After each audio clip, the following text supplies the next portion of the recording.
Another busy day here, and we are awaiting a press conference regarding Google and antitrust case.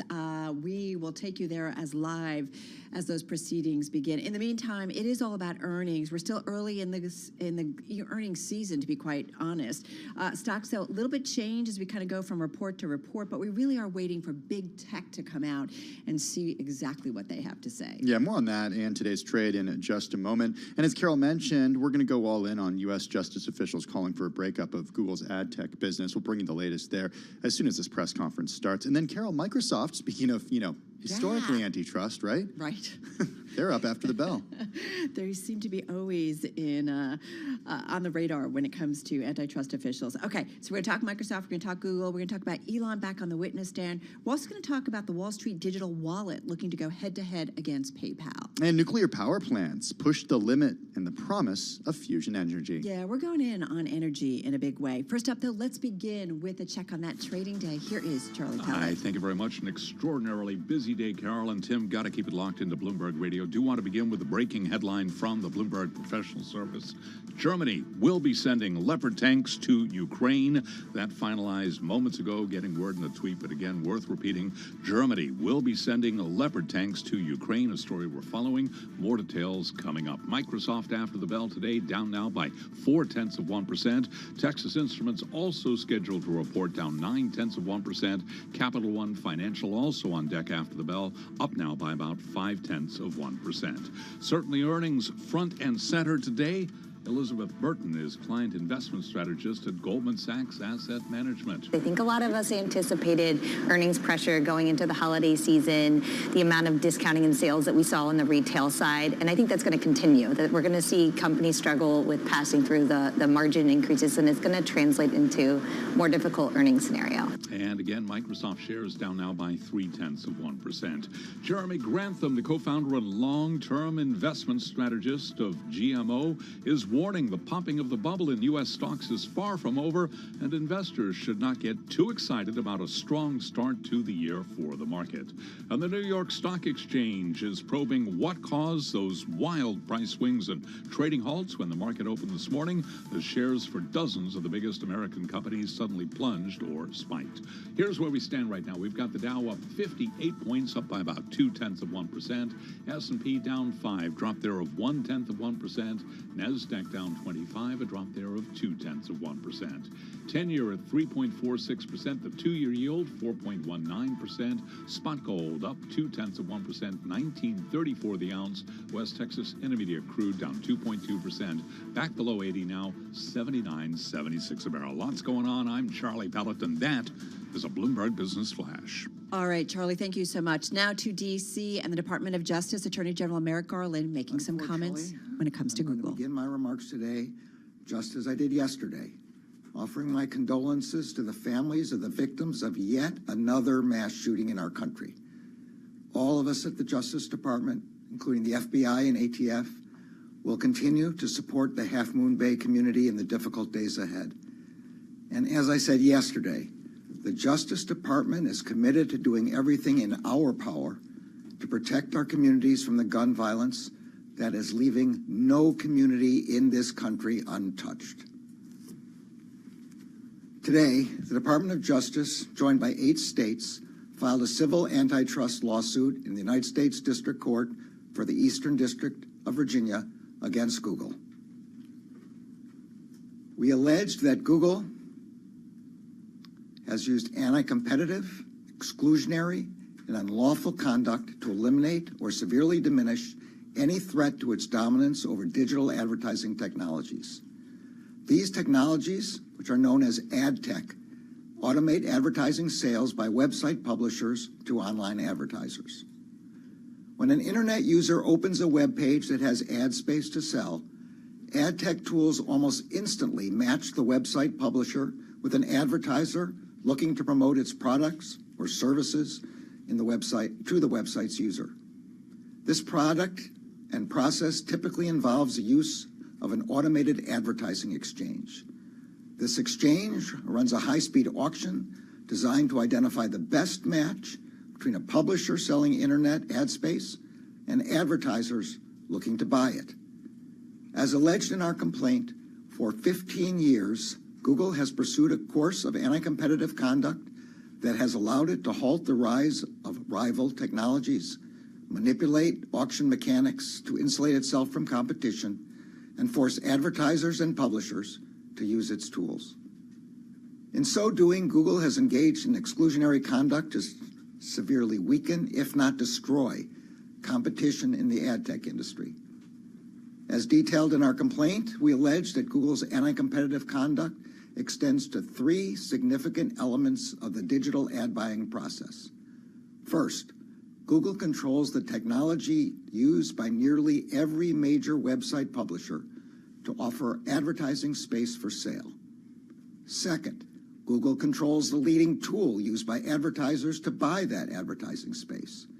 And third, Google controls the largest ad exchange that matches publishers and advertisers together each time that ad space is sold. As a result of this scheme, website creators earn less and advertisers pay more. That means that fewer publishers are able to offer internet users content without subscriptions, paywalls, or other forms of monetization. Our complaint alleges that Google has violated Section 2 of the Sherman Antitrust Act by monopolizing the market for the technology used by publishers to offer ads on their websites, monopolizing or attempting to monopolize the ad exchange market, and monopolizing the market for the ad network technology that advertisers use to buy digital advertising space. Our complaint also alleges that Google has unlawfully tied its ad exchange and its publisher ad server in violations of Section 1 and 2 of the Sherman Act. And finally, we allege that the United States, as an advertiser, has incurred damages by reason of Google's violations of the antitrust laws. In addition to the declaratory relief, our complaint seeks damages and the divestiture of certain Google ad tech products. It also seeks an injunction preventing Google from continuing to engage in the anti-competitive practices described in the complaint and any other practices with the same purpose and effect as the challenge practices. I am grateful to Assistant Attorney General Jonathan Cantor, Principal Deputy Assistant Attorney General Doha Mekki, and the attorneys and staff at the Antitrust Division for their tireless work on this case. Monopolies threaten the free and fair markets upon which our economy is based. They stifle innovation, they hurt producers and workers, and they increase costs for consumers. Today's complaint is only the latest example of the department's work to challenge antitrust violations that undermine competition and harm the American people. No matter the industry and no matter the company, the Justice Department will vigorously enforce our antitrust laws.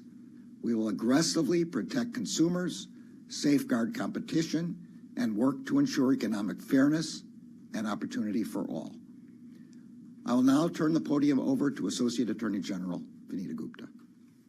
All right, everybody, you've been listening live from the Department of Justice in Washington, D.C. Attorney General Merrick Garland, as expected, laying out their case against Alphabet's Google, calling for the breakup of the search giant's ad technology business over alleged illegal monopolization of the digital advertising market. I mean, this is a space we've been talking about, the weakness, the softness that we've seen in the space. But, you know, when it comes to Google, you know, they are so dominant a player. Yeah, we should note that Merrick Garland, the Attorney General, is now saying that Google ad tech weakened or destroyed competition, and the Justice Department is seeking divestiture of some Google ad tech units. I will say that Google did respond earlier to the DOJ suit, a spokesperson telling us that today's in response, today's lawsuit from the DOJ attempts to pick winners and losers in the highly competitive advertising technology sector. It largely duplicates an unfounded lawsuit by the Texas Attorney General, much of which was recently dismissed by a federal court. DOJ is doubling down on a flawed argument that would slow innovation, raise advertising fees, and make it harder for thousands of small businesses and publishers to grow. So again, that was Google's statement. So we're going to dig into this a little bit later. Shares of Google near their lows of the session today. They've been down, though, all day, down about 1.8%. Let's talk about the overall markets. Yeah, right let's now. get to the market drivers report. We've got with us right now Bloomberg Markets correspondent Kriti Gupta, as well as Bloomberg News global macro strategist Vince Signorella. Kriti, I want to start with you because you've been watching this trade all day, as has Vince, of course. First of all, anything you want to say about Google? I know you were sitting here with us listening to Merrick Garland. We can do a mix of both, right? Because the latest fade you are seeing in the market is actually driven by Alphabet shares, and I think that's really important to mention. Look, just for a little bit of context here, the nature of the Texas Attorney General case that you were talking about, a lot of that lays in this concern about biometric data. How much biometric data specifically is Google collecting from not just the Google search engine, from the likes of YouTube as well. That is included, as well as some of the other platforms that they have. So this is a really important story when it comes to that, because it also then opens the door to antitrust scrutiny for the likes of Microsoft, Amazon, Apple, sort of, but it's more Microsoft, it's more Amazon, and a lot of the cloud services businesses as well, because that's really where you're starting to see the overlap, as well as social media, not to mention. So this is a really kind of precedent-setting case from that perspective, and that's why you're seeing the market, at least very smally, whatever, marginally move lower. It's been a long day, bear with me, but when it comes to today's trade, broadly, it is a little bit of a sum of all parts, because Alphabet was a big mover, Advanced Micro Devices was a big mover as well. 3M, I think, really hit risk sentiment more than anything, though, because when you're starting to see the manufacturing sector get hit, which, by the way, has been very strong up till now, that's when you're starting to really see some pain. Yeah, thousands of jobs being cut at 3M. Hey, Vince Signorella, come on in here. And, you know, Kriti, I want you to respond to Kriti, but first I want to ask you about the rally that we've been seeing just in the last week or so, because there's been a lot of discussion about, okay, this time could be different when it comes to the S&P 500 200-day moving average. Are we in a rally here? Yeah, I think we have been in a rally. I think traders are overestimating, and you can see it in the market pricing. I think in the fixed income market, the traders are overestimating how many rate hikes the Fed still has. We're looking at pricing now that's maybe suggesting or hinting that maybe February might be the last one. The ECB's Panetta this morning, you know, I think was very cognizant of that situation, saying that it's time to realize what they've done so far work its way through the market. And I think that's something the Fed hasn't done and the Fed needs to do. And if they keep, you know, blowing stop signs and red lights, hell-bent to get to higher rates, they're going to drive this economy into a recession, and then they're going to, with egg on their face, have to reverse course. You know, so Vince, does it feel like we've gotten to a top in yields when you look at the Treasury market, and then we've gotten to a bottom in stocks? I think so. I mean, think about the 10-year yield not that long ago being up around 425 or so. Now we're around 345. You know, that's a market that's telling you they don't believe what the Fed is saying. I mean, they listen to what the Fed's saying, they react to what the Fed is saying, but generally speaking, what the price action I see is, you know, today somebody like Bullard, you know, I'm just making this up obviously, but let's say today Bullard came out and said something, he's being the Uber hawk and talking multiple rate hikes, and so the stock market goes down when somebody like he speaks, and then 24 hours later we're rallying again. So there's that knee-jerk reaction to when they speak, and then the subsequent rally follows, where I think cooler heads prevail. Okay, cooler heads prevailing. Kriti, what do you think about this being the start of some bigger rally? I mean, that's when you know, I know, look, I'm not a technical analyst. Are you a technical analyst? No, not officially. Okay, not officially, but you can wear that hat sometimes. Trained by Bill Maloney, yes. Good. Okay, so talk about this a little bit, because the 200-day moving average is something we've been talking about a lot. Can it finally stay above this? Well, let's look at the handy-dandy chart. So you basically run GPC on your Bloomberg terminal. And look, potentially, you're starting to see it cross through, which is important. It's been sustainably above the 50-day for some time now. But the problem here is that it tested this level before, twice, actually, at the start of December and about mid-December before Christmas about. And it hasn't been able to stay. And once again, this really comes down to the sum of all parts kind of story again, because, look, you need tech on your side for the S&P 500 to sustainably rally. And we have not seen that for a very long time. This antitrust news coming out of Alphabet, and by the way, Microsoft earnings after the bell isn't going to help that case necessarily unless it's some kind of blowout number. Yeah, they know a thing or two about antitrust, I keep saying. They do. That's a previous lifetime, though. Hey, Vince, what's the constructive conversation to have right now in the markets? It's interesting in terms of the economic data points that come out, some of the earnings news versus some of, you know, despite today where it feels like we're kind of treading water a little bit, there has been an enthusiastic feel that has come back into the equity markets. Yeah, and I think your previous guests or that I've been listening to were talking about poor earnings, discounting from retailers. I don't think anybody expected the first quarter earnings to be anything special. So while they're coming in disappointing, I think that's exactly where markets have priced it, exactly where markets were thinking it's going to be. We saw 2 back-to-back negative retail sales prints during 2 months, November and December, where you'd expect those numbers to blow out based on holiday shopping, and they disappointed. So we're going into a first quarter where we're definitely going to see a little bit of a malaise. I don't expect markets to catch legs until, March, sometime March, maybe middle to the end of March, when we finally realize that there's a real possibility the Fed is done and that we see some weaker data come in, and we have been seeing weak data, which suggests the Fed is overshooting the runway. I mean, I will say this till I'm blue in the face. I do not understand why people give so much street cred to an organization that's forecasts have been so terribly wrong. If they were sitting next to me in a trading... Which organization are you talking about specifically? I need you to say. The FOMC. Okay. Yeah, the FOMC. The Fed. I mean, they've raised interest rates 100 times since 1990. That's not raised, but changed the rate of interest rates 100 times in 32 years. That's more than three times a year where they've altered interest rates. Why? Fair, Nobody can answer that question. Why? Fair enough. But what if, Creedy, what if there does feel like there's enthusiasm back to some extent on a certain level and that things are going to get better, the recession won't be so bad. But what if Jeremy Grantham is right? What if that recession is worse than everyone forecast? And that really is a drag on earnings. That's a different ballgame. It is a different ballgame, but it's also the narrative we've heard for the past year or so. So, look, a lot of this has been priced in. It's something you'll see in a lot of these tech names when they start to report earnings. Let's see what Microsoft comes here, because, look, they've dealt with a lot of this pain. The slowdown that they've been forecasting, the stock market prices that in 6 to 9 months ahead. So if you just start to see that in the data now, I mean, it's just catching up to something, to Vince's point, that we already know on an earnings front. Vince, 10 seconds, 15 seconds for you. Any final thoughts? I think one thing we're going to see that's going to surprise everyone going into this year is that the dollar is going to be weaker, and the large cap space that doesn't hedge their dollar portfolio is going to see some earnings increases from that alone. What did I talk about in the simulcast yesterday? The dollar. Vince, I love when you and I are on the same page. Vince Signorella, Creedy Gupta, great market setup on this Tuesday. This is Bloomberg.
Headlines and breaking news 24 hours a day at Bloomberg.com, the Bloomberg Business app, and at Bloomberg Quick Tape. This is a Bloomberg Business Flash.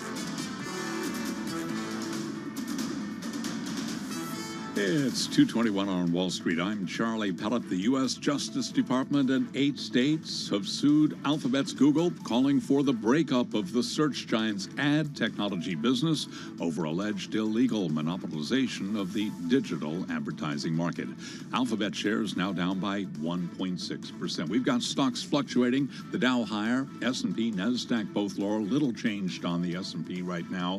This after their best 2-day rally since November. Traders sifting through a batch of earnings for clues about the outlook for corporate America amid mounting fears about a recession.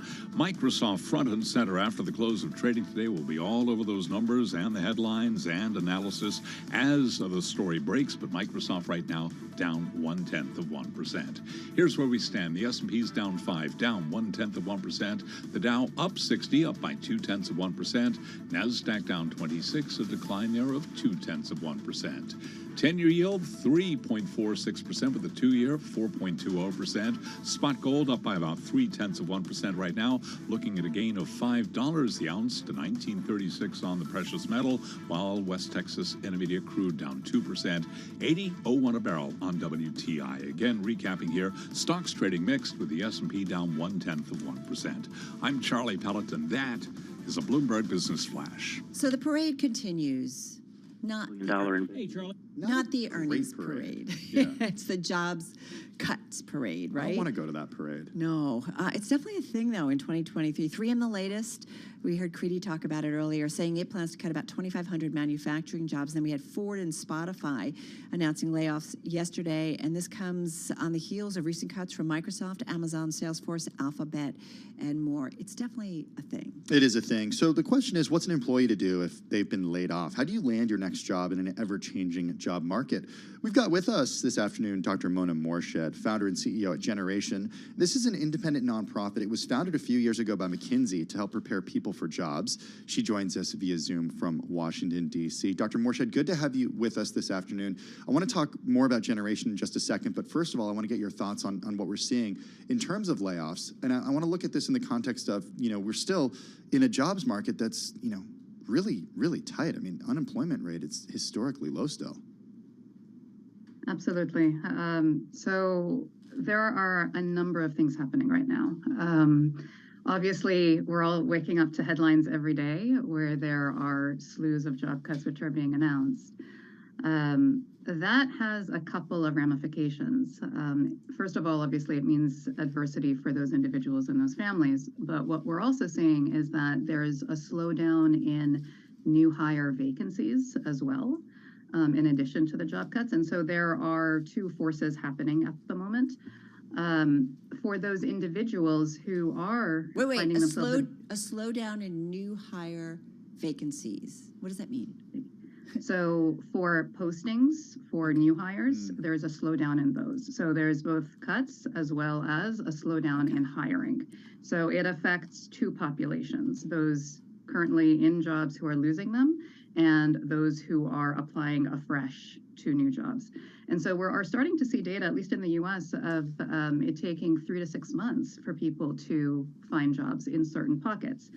Now that's a certain picture. Now, important to recognize, the headlines that we see in the US do not apply equally across the world. So we're also seeing other geographies where there's been no slowdown at all in terms of hiring. And we're also seeing that although for tech jobs in particular, you might find slowdowns in tech companies, but there are other companies and other sectors. So it might be in the financial sector, it might be in manufacturing, who are looking to hire for tech roles. And so that's another area of opportunity. Go ahead, Carol. Well, right. I mean, does this remind you at all of another job cycle? 2008. Seriously? Seriously? Well, hopefully we don't reach that. I mean, so look, wow. I think that what's important is to recognize this is all cyclical, right? And this cycle will take about 2 years to work itself out, if history is any indicator. So we're seeing a crunch and then again, slow hiring, but then it will open up again. And very importantly for job seekers is looking for those pockets where there is continued hiring. And that may not be in the tech sector. So it could be tech roles in other sectors. So is it safe to say, and just to kind of a little bit of a conclusion here, when we look at the data points that come from the government and elsewhere on the job market, which continue to show strength in the job market, are you saying it's really not the true picture or the full picture? It's a partial picture, right? So again, there is a partial when you look at which sectors are hiring versus where is there a slowdown. It's partial in terms of, is it a global phenomena or is it a U.S. phenomena? And then there is also a question, I would say, of demographics, because one thing that I will emphasize is that age matters when it comes to hiring. We've done research and others have done research as well. When you look at what happens when you are age 45 plus, it becomes much harder to find a job. That is why the majority of the long-term unemployed, 6 months or more, are age 45 plus, and that's across the OECD. So age matters here too, and will impact, unfortunately, due to pervasive ageism that we consistently see across employers and across geographies, of how fast can you get yourself back into a job. So what's the focus for you at Generation in terms of the types of the people who find themselves without jobs, placing them, age range? Yeah, so at Generation, we support adults of all ages. So from 18 years old to 65 plus. And our learners are typically, so first they typically have a secondary school degree background. Over half are female, the majority have dependents. And we are either placing them into their first job, or we are supporting those who are age 45 plus and who may, for example, have been spending the last 10 years working in retail or in logistics and supporting to put them into green jobs or into tech jobs or whatever it might be. So what we do is train and place learners into careers that otherwise would have been inaccessible. So I want to go back to something that you said earlier about this being reminding you of 2008. And, if we go back to 2008, the unemployment rate was 10%. Right now, it's at 3.6%. So what else about the environment right now that you're seeing out there tells you that this is similar to back then? I'm just not seeing it. There's an element of what I'll just call copycat behavior, which is when employers start to see that some companies are doing layoffs, it starts to make everyone much more conservative. And that is with regards to new hires. And so the question for us is, because we are often placing people into entry-level roles, irrespective of which profession it's in. And so you start to see it taking longer to get people into roles. So it's not that they will not make it, but whereas before we could support someone within 3 months, it might now take 6 months. And we're seeing this also in the reticence of employers to also commit to saying, these are the vacancies which we're going to have this month or that month. Everyone is watching and waiting to see what happens. In addition, the IMF recently came out to say that, a third of the world's economies are going to go into recession this year, which is a big deal. So 2023 is very much a watch and wait and observe type of a year. So, Mona, earlier you said the government data, it's a partial picture of what's going on in the U.S. labor market. So having said that, based on what you're saying, it sounds to me that very soon we might see some of this show up. Is that your expectations?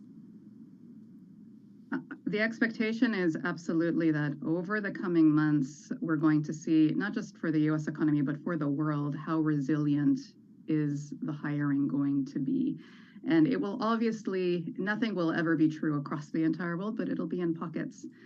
So you'll find some sectors, clearly the tech sector is heavily affected right now, but you may not see that same trend in green jobs or in healthcare. And so this is why it's so important to look at the picture sector by sector and not just economy-wide.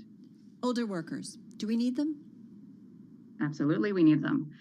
I think the age 45 plus population is a remarkable asset that should be much more employed than is the case. You have a bunch of people around the newsroom and our 45? audience who are listening, and they're like, when did 45 become old? Because when you look at when you look at government stats, the majority of the long-term unemployed are age 45 plus. Wow. Right? As soon as, I say this to you as a 51-year-old, I recently had a birthday.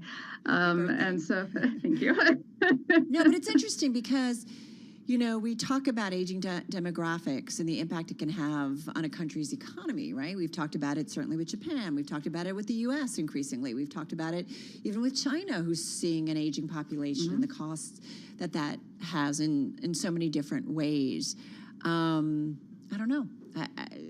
I'm not quite sure what the should we be putting these people to work? Isn't that better for the global economy? Or Tim, what do you think? Well, I have one question for you, Mona. 10 seconds, okay? If somebody really young is listening right now, thinking about what they're studying in college or studying in trade school, what should it be? Yeah. I get this question frequently. No, so look, I'm going to give a practiced answer, Just which quickly, is yeah. Very quick. It's about how quickly you learn. It is often not about what you learn. It's how quickly you learn. I like that.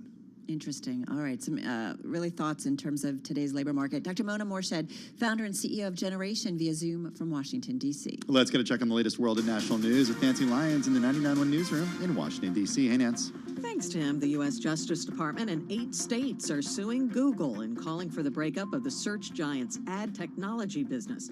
Attorney General Merrick Garland says the company has illegally monopolized the digital ad market. Monopolies threaten the free and fair markets upon which our economy is based. They stifle innovation, they hurt producers and workers, and they increase costs for consumers. Merrick Garland says website creators earn less and advertisers pay more than they would in a competitive marketplace.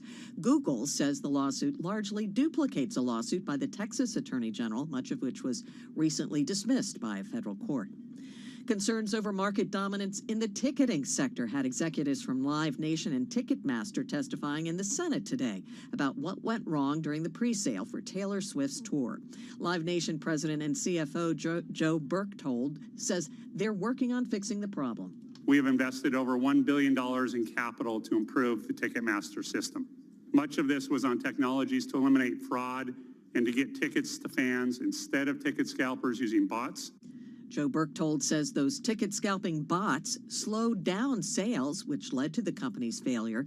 Lawmakers say Ticketmaster and Live Nation have a monopoly on selling tickets, which has led to higher prices and fees. First, it was former President Trump, then current President Biden. Now classified documents have been found in the Indiana home of former Vice President Mike Pence. His lawyers notified the National Archives about the recently discovered documents with classified markings that they say were inadvertently boxed and transported to Pence's home after he left office. Global news 24 hours a day, on air and on Bloomberg Quick Take, powered by more than 2,700 journalists and analysts in more than 120 countries. I'm Nancy Lyons.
news, headlines, and breaking news 24 hours a day at Bloomberg.com, the Bloomberg Business app, and at Bloomberg Quick Tape. This is a Bloomberg Business Flash. From Bloomberg World Headquarters, I'm Charlie Pellet. It is now 2:41 on Wall Street. We have got the Dow Jones Industrial Average up by 107 points, a gain there of 0.3%. S&P right now down 1 point, little change. NASDAQ down 21, a decline there of 0.2%. We do check markets all day long. Microsoft will be front and center after the close of trading today. Microsoft shares down now by 0.1%. Bottom line, though, right now, stocks fluctuating. We do have the S&P 500 index down 1 point, drop there of less than 0.1%. NASDAQ is down 22, a decline there of 0.2%. In addition to Microsoft after the close of trading today, we will also be hearing from Texas Instruments. Lisa Hornby is head of U.S. multi-sector at Schroeder Investment Management. We think that this year is going to be about the growth downturn and the earnings downturn. And if it is, we don't think risk assets are properly pricing that in, especially at the moment. Credit has been on a remarkable tear the last couple of months. You know, our estimates suggest that investment grade and high yield credit are discounting around a 1 to 2% growth rate in the U.S. We think that's entirely too optimistic based on the leading economic indicators that we look at. This morning we heard from 3M, shares now down 5.1%. We also heard from General Electric, up 0.4%. And Raytheon reported this morning, Raytheon Technologies up by 2.6%. Jeremy Grantham, the co-founder and long-term investment strategist of GMO, is warning the popping of the bubble in U.S. stocks is far from over, and investors shouldn't be too excited about the strong start to the year. And the New York Stock Exchange is probing what caused wild price swings and trading halts when the market opened this morning, as shares for dozens of the biggest U.S. companies suddenly plunged or spiked.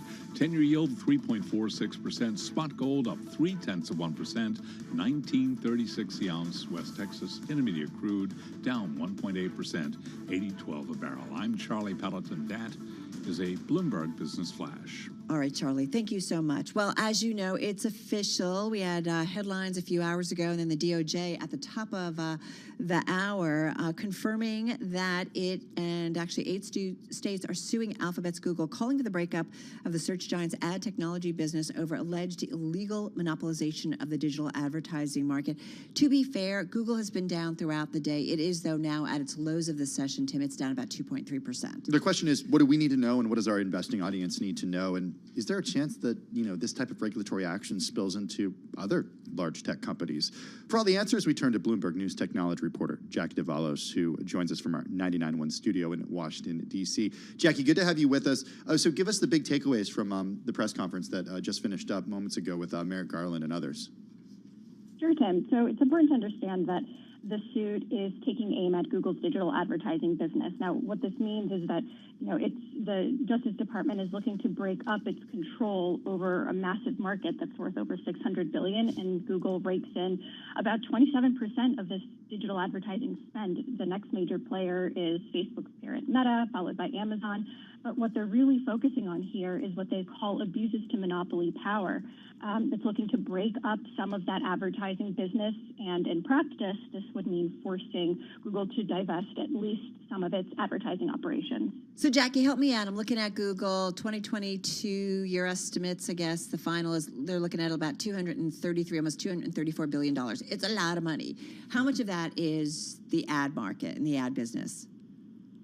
So this is the Biden administration's first major case challenging the tech giant's dominance. And you said it perfectly, Carol. The ads business is a really important part of Google's overall business. What's key to understand here is that Google not only plays a massive role in the supply side, when we think about it, it's YouTube, Maps, or its search engine, but it also controls a lot of the demand side where it's aggregating other ads from different companies or publishers that are looking to buy ad space. So in this role as an ad exchange, this is the part that the DOJ wants to really home in on and break up. And, that's a tremendous part of the business. when we think about what allowed it to kind of become an ad exchange, it was a deal with DoubleClick back in 2007 that it bought for a couple billion, which is now, ballooned in its value, just given how much control it wields. So, and to be fair, Tim, Jackie, so it's not just Google doing its own advertising, it's the marketplace that it controls. Is that correct? That's right. When we think about who can advertise on, whether it's the search engine or just other types of forms within the ad exchange, Google is facilitating a lot of this. It's it operates kind of like a stock trading platform and allows for the automating bidding process. So it has control over who gets what and by that form, pricing. And so what the Justice Department wants to do here is just boost competition, but also lower prices for some of the smaller advertising players. Looking at shares of Meta platforms, they're flat right now, just up about 0.1%.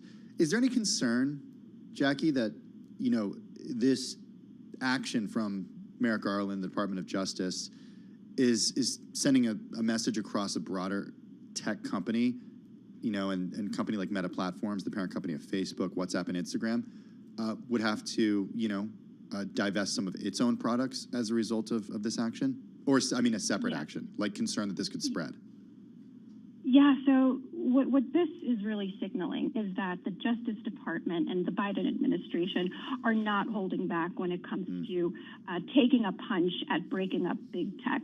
They don't really do many of these type of lawsuits lightly, and one of the most well-known examples of breaking up a major company was a dismantling of Bell Telecom in the 1980s. But tech from the 90s to the 2000s to the 2010s is not what we know it as today.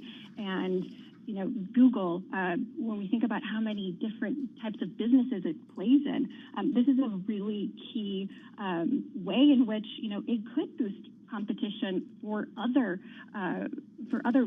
tech giants as well. But in the context of digital advertising, they're still relatively small players. So ultimately, this could be a positive for Facebook's parent Meta, for Amazon, Microsoft, other digital advertising players. Right.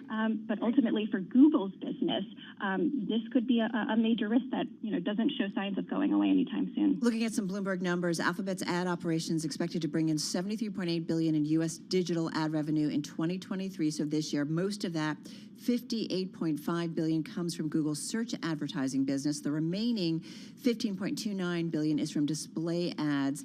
And this gets into, this service, this marketplace that Google runs. Again, I just want to make sure it's clear, and maybe because I just have a Tuesday brain.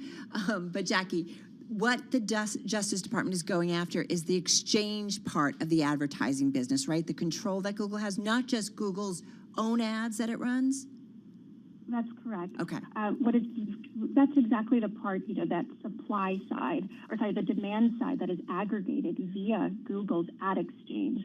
The Justice Department cited some specific ad tech platforms within the Google infrastructure, like like an automated bidding, right? There's automated bidding or something, right? There's a lot of different little components within the digital advertising arm, and that's kind of what it's taking aim at, specifically the exchange side. Okay, and before we let you go, Jackie, what's Google saying about all this? They called the lawsuit, based on that it's based on a flawed argument. It seems that they were kind of brushing off the seriousness in a way of the lawsuit, given this is not the first clash they have with regulators and the Justice Department. If you remember, the Trump administration had their own suit lodged against the company. So I think, a lot of it is still yet to be seen in terms of how they're going to start positioning maybe parts of the business in the event that this does look like to be a successful suit for the DOJ, but that's still yet to be seen. Right, and certainly could be an overhang on the company and the stock for a while here. Google shares down about 2%. Jackie, thank you so much. Jackie DeVolos, she is technology reporter at Bloomberg News, joining us from our 99.1 studio in Washington, D.C. I just wanted to make sense because they're huge, right, in their own advertising, but it's, again, this marketplace that they help, I guess, other third parties with. Yeah, it's pretty incredible to see this. Plus, it's like one thing that Republicans, Democrats actually agree on, right? That big tech should be broken up. Yeah, it's interesting. Don't see a lot of that in Washington. We'll see where else this goes, right? All right, Bloomberg Business Week. Carol Master, Tim Stanovic, we are Bloomberg Radio.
is 2:53 on Wall Street. I'm Charlie Pellet with today's company headlines. Moments ago, New York Stock Exchange said it is citing a systems issue for this morning's wild price swings and trading halts when the market opened as shares of dozens of the biggest American companies suddenly plunged or spiked.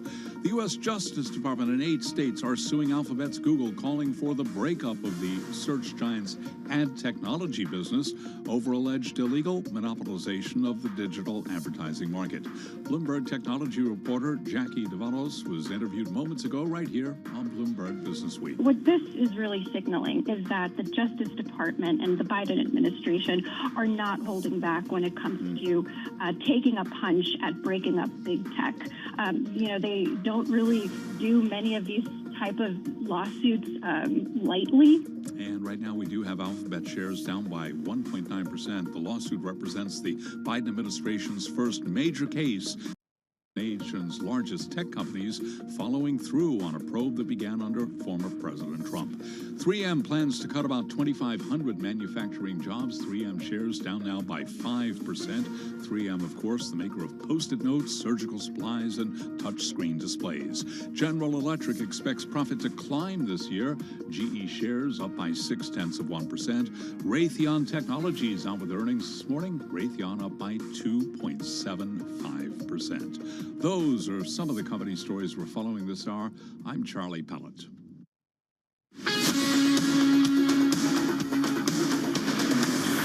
This is Bloomberg Business Week with Carol Messer and Tim Stenovec on Bloomberg Radio. It is Bloomberg Business Week. Let's get a check on world and national news. Nancy Lyons is in our 99.1 newsroom in Washington, D.C. Hey, Nance. Thanks, Tim. Former Vice President Mike Pence is now the latest high-level politician to find classified documents in his possession. Bloomberg's Anne-Marie Hordern reports documents were found in his Indiana home. He had his lawyers do a review and a search of boxes from his time as vice president that were shipped there, and they did find about a dozen of these documents, classified documents. What we do know, according to this report, is that they were then put in boxes and driven to the National Archives. Again, Bloomberg's Anne-Marie Hordern. Back in November, during an interview with ABC News, Pence said he had not taken any classified documents. Well, following 3 mass shootings in 3 days, President Biden is renewing his call for an assault weapons ban. White House Press Secretary Karine Jean-Pierre. President Biden, like most Americans, believes that this is an urgent issue, that too many of our neighbors, colleagues, kids are losing their lives to gun violence. Jean-Pierre says the administration is urging Congress to act quickly to protect Americans. The Justice Department is suing Google. 8 states are also joining in on the lawsuit that targets Google's dominance in the online advertising market. The plaintiffs claim that Google conducted a campaign to stifle potential competition. The government also wants the company to be broken up. Well, more details are coming out about the entertainment at this year's Super Bowl. Rihanna, of course, is doing the halftime show. Now we know that country superstar Chris Stapleton will sing the national anthem. The pregame performances will also include Grammy-winning R&B star Babyface performing America the Beautiful. The Black national anthem, Lift Every Voice and Sing, will be sung by actress and singer Cheryl Lee Ralph, who currently stars in ABC's Abbott Elementary. Global news 24 hours a day, on air and on Bloomberg Quick Take, powered by more than 2,700 journalists and analysts in more than 120 countries. I'm Nancy Lyons. Back to you, Carol and Tim. Thank you so much for that update, Nancy Lyons. Bloomberg Business Week is brought to you by Innovation Refunds. This is your daily reminder from Innovation Refunds. They may be able to help your small to medium-sized business qualify for ERC assistance. What's the ERC? It's a tax credit for the sacrifices businesses made for keeping employees on payroll during the pandemic. Let Innovation Refunds help you grow your business. They don't get paid unless your business receives its refund. Learn more at getrefunds.com. All right, in just a few minutes, we're going to head over to our TV colleagues, talk about the market trade today, of course, on our minds, Microsoft earnings after the closing bell. In the meantime, and a little bit later on our broadcast, we're going to catch up with Dana Hall of Bloomberg News, talk about Elon back on the witness stand. In the meantime, Twitter sued by the Crown Estate for failing to pay rent at its London office and a landlord in the U.S. for similarly. You got this. Similarly? Yeah. Why is that not coming out? I told you. Tuesday brain. Sometimes this stuff happens. Stupid words. Okay. For falling behind on rent for its San Francisco headquarters. I mean, You got to pay your rent. Or I guess you don't have to. Or not. I don't know. So here's what's happening in the UK. So the Crown Estate manages a range of assets from shops and offices to the seabed around England that's ultimately owned by the British monarch, filed a suit against Twitter over its London premises in the West End, this according to court filings. And then meanwhile in the US, Carol, Twitter quit paying rent on its San Francisco headquarters in December. That's according to a lawsuit filed by its landlord, Shree9 Market Square, LLC. Yeah, Twitter failing to pay the $3.36 million December rent for its offices at 1355 Market Street and the $3.42 million for January rent. Suit was filed yesterday in state court in California. Since taking over Twitter, Elon Musk has been slashing costs. He's fired half the staff, held back rent on the company's other offices around the world, and refused to pay some outstanding bills, such as a jet charter. Huh. Why? Oh, Elon. Why? We're going to talk more about Elon. You got to pay your bills. It's a story in the individual who keeps on giving. Yeah, The future and history of Twitter. It's being wrote. We're living in it. We real are. time. Hey, listen, folks, we're going to head over to our TV colleagues because Bloomberg's Countdown to the Close starts right now.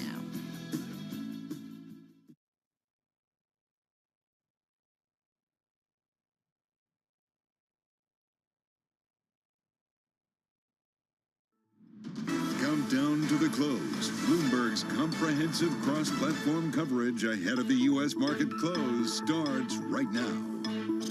This is the countdown to the close. About 60 minutes left to go here in the trading session. Romaine Bostic is here. Katie Greifeld is here.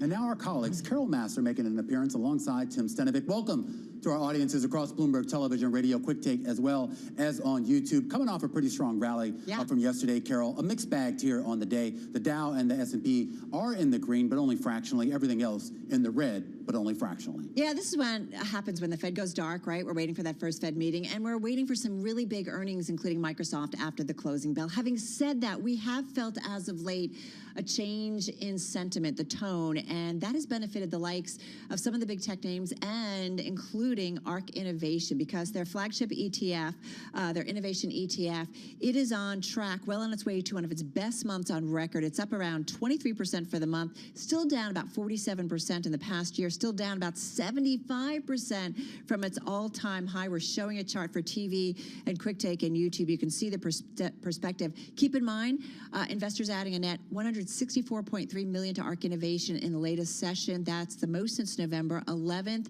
And we saw $1.61 billion in inflows in the past year. You can see that little tick higher on the TV chart right now when you get to December.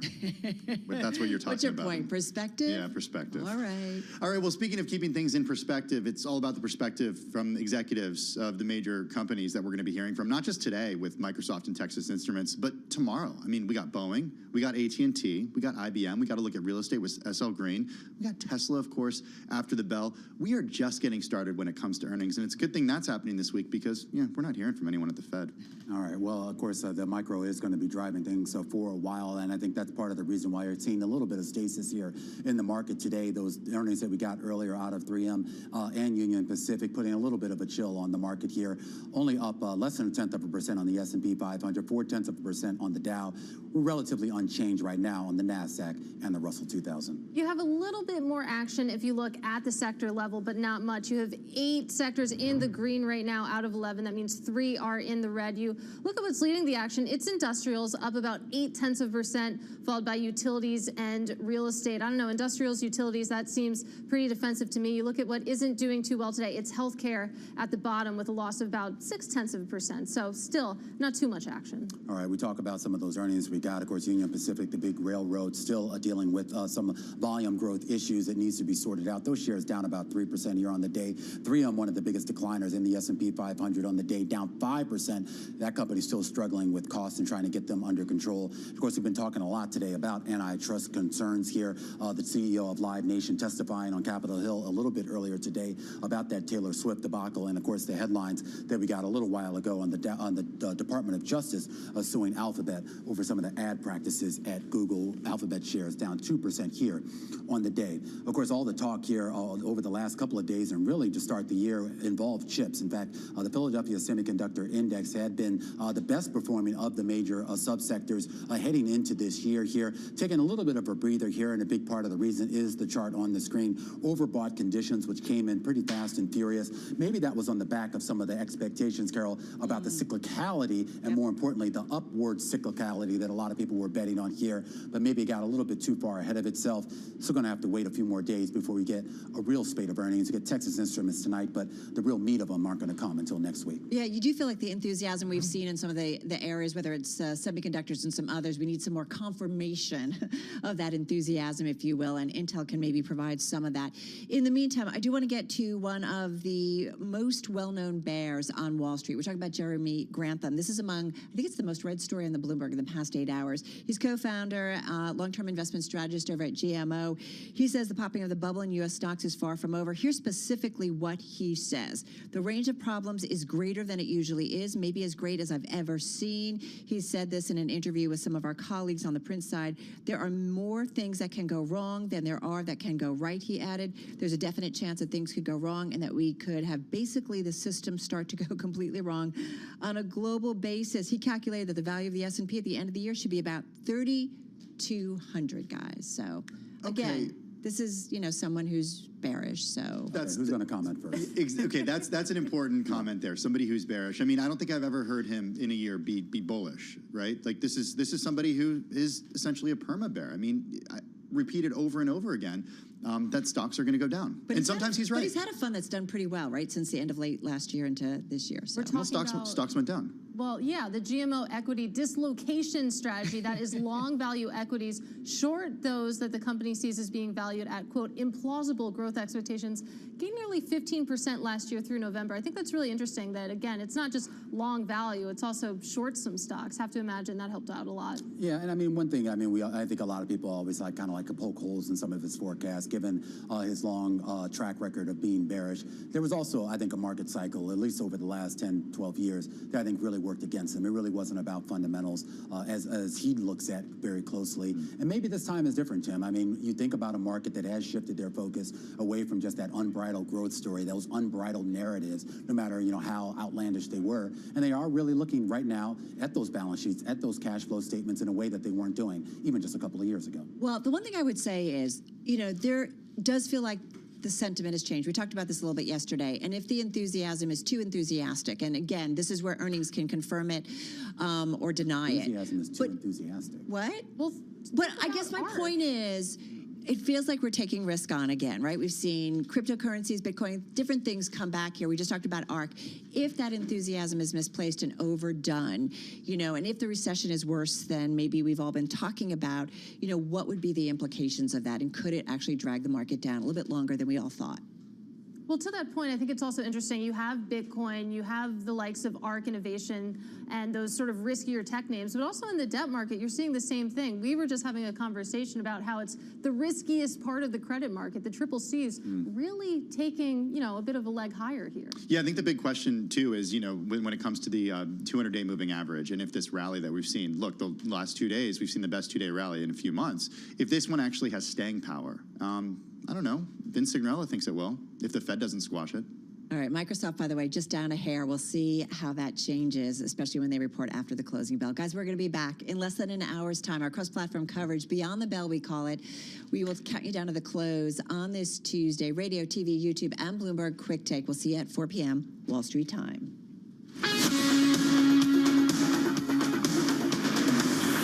This is Bloomberg Business Week with Carol Messer and Tim Stenevec on Bloomberg Radio.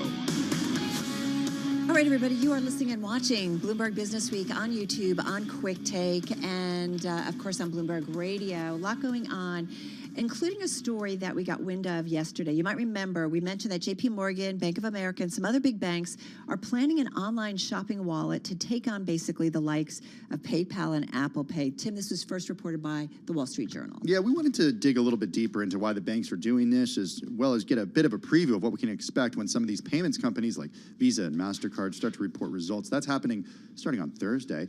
For that, we go to Dan Taub, Finance Editor Americas here at Bloomberg News. He's with us right now in our Bloomberg Interactive Brokers studio. So, Dan, good to have you with us this afternoon. What is this product? Because when I go to a website right now, right, I'm paying with a credit card, and it's not that hard to do. Right. I mean, it is easy to pay with a credit card on a website. Pretty much, you could pay directly with your credit card. A lot of people like to use something like PayPal. I mean, probably the 800-pound gorilla in this space, if you're not using it with a credit card directly, is PayPal. Everybody else has tried to compete with them. They've tried to come up with their own button. Chase had one for a while. They tried to get their button on websites, and it didn't quite work out. I want to jump in here and just ask why. Sure. Because I don't do this, and my own consumer behavior is different from this. Why are you going to load PayPal directly from your bank account Yeah, instead of just using your bank's debit card to pay for something. We use PayPal a lot. You do? Because there's kind of I feel like there's a point where you can kind of put money in the middle, right? And like there's some safety aspects of it. There are a few reasons. I mean, one is safety. If you don't want to give a retailer you don't know that well your credit card information directly, you can use a go-between, like PayPal or this new service that is going to come out, so you don't put your credit card into a retailer's website you don't know. That's one option. Another option is just ease. You don't have to type in that credit card each time you go in. If you use your login for PayPal or for this new service, you just, it's an easier way to do it over and over again. So I've been doing it wrong this whole time, essentially is what you guys But are isn't saying. it like if, I think my husband has sold some things on eBay and like it's done through PayPal. But that's like the original PayPal use when these were Right? part of, they were part of the same company at Yeah, they several were points. split off a long time ago, and eBay's kind of moved on.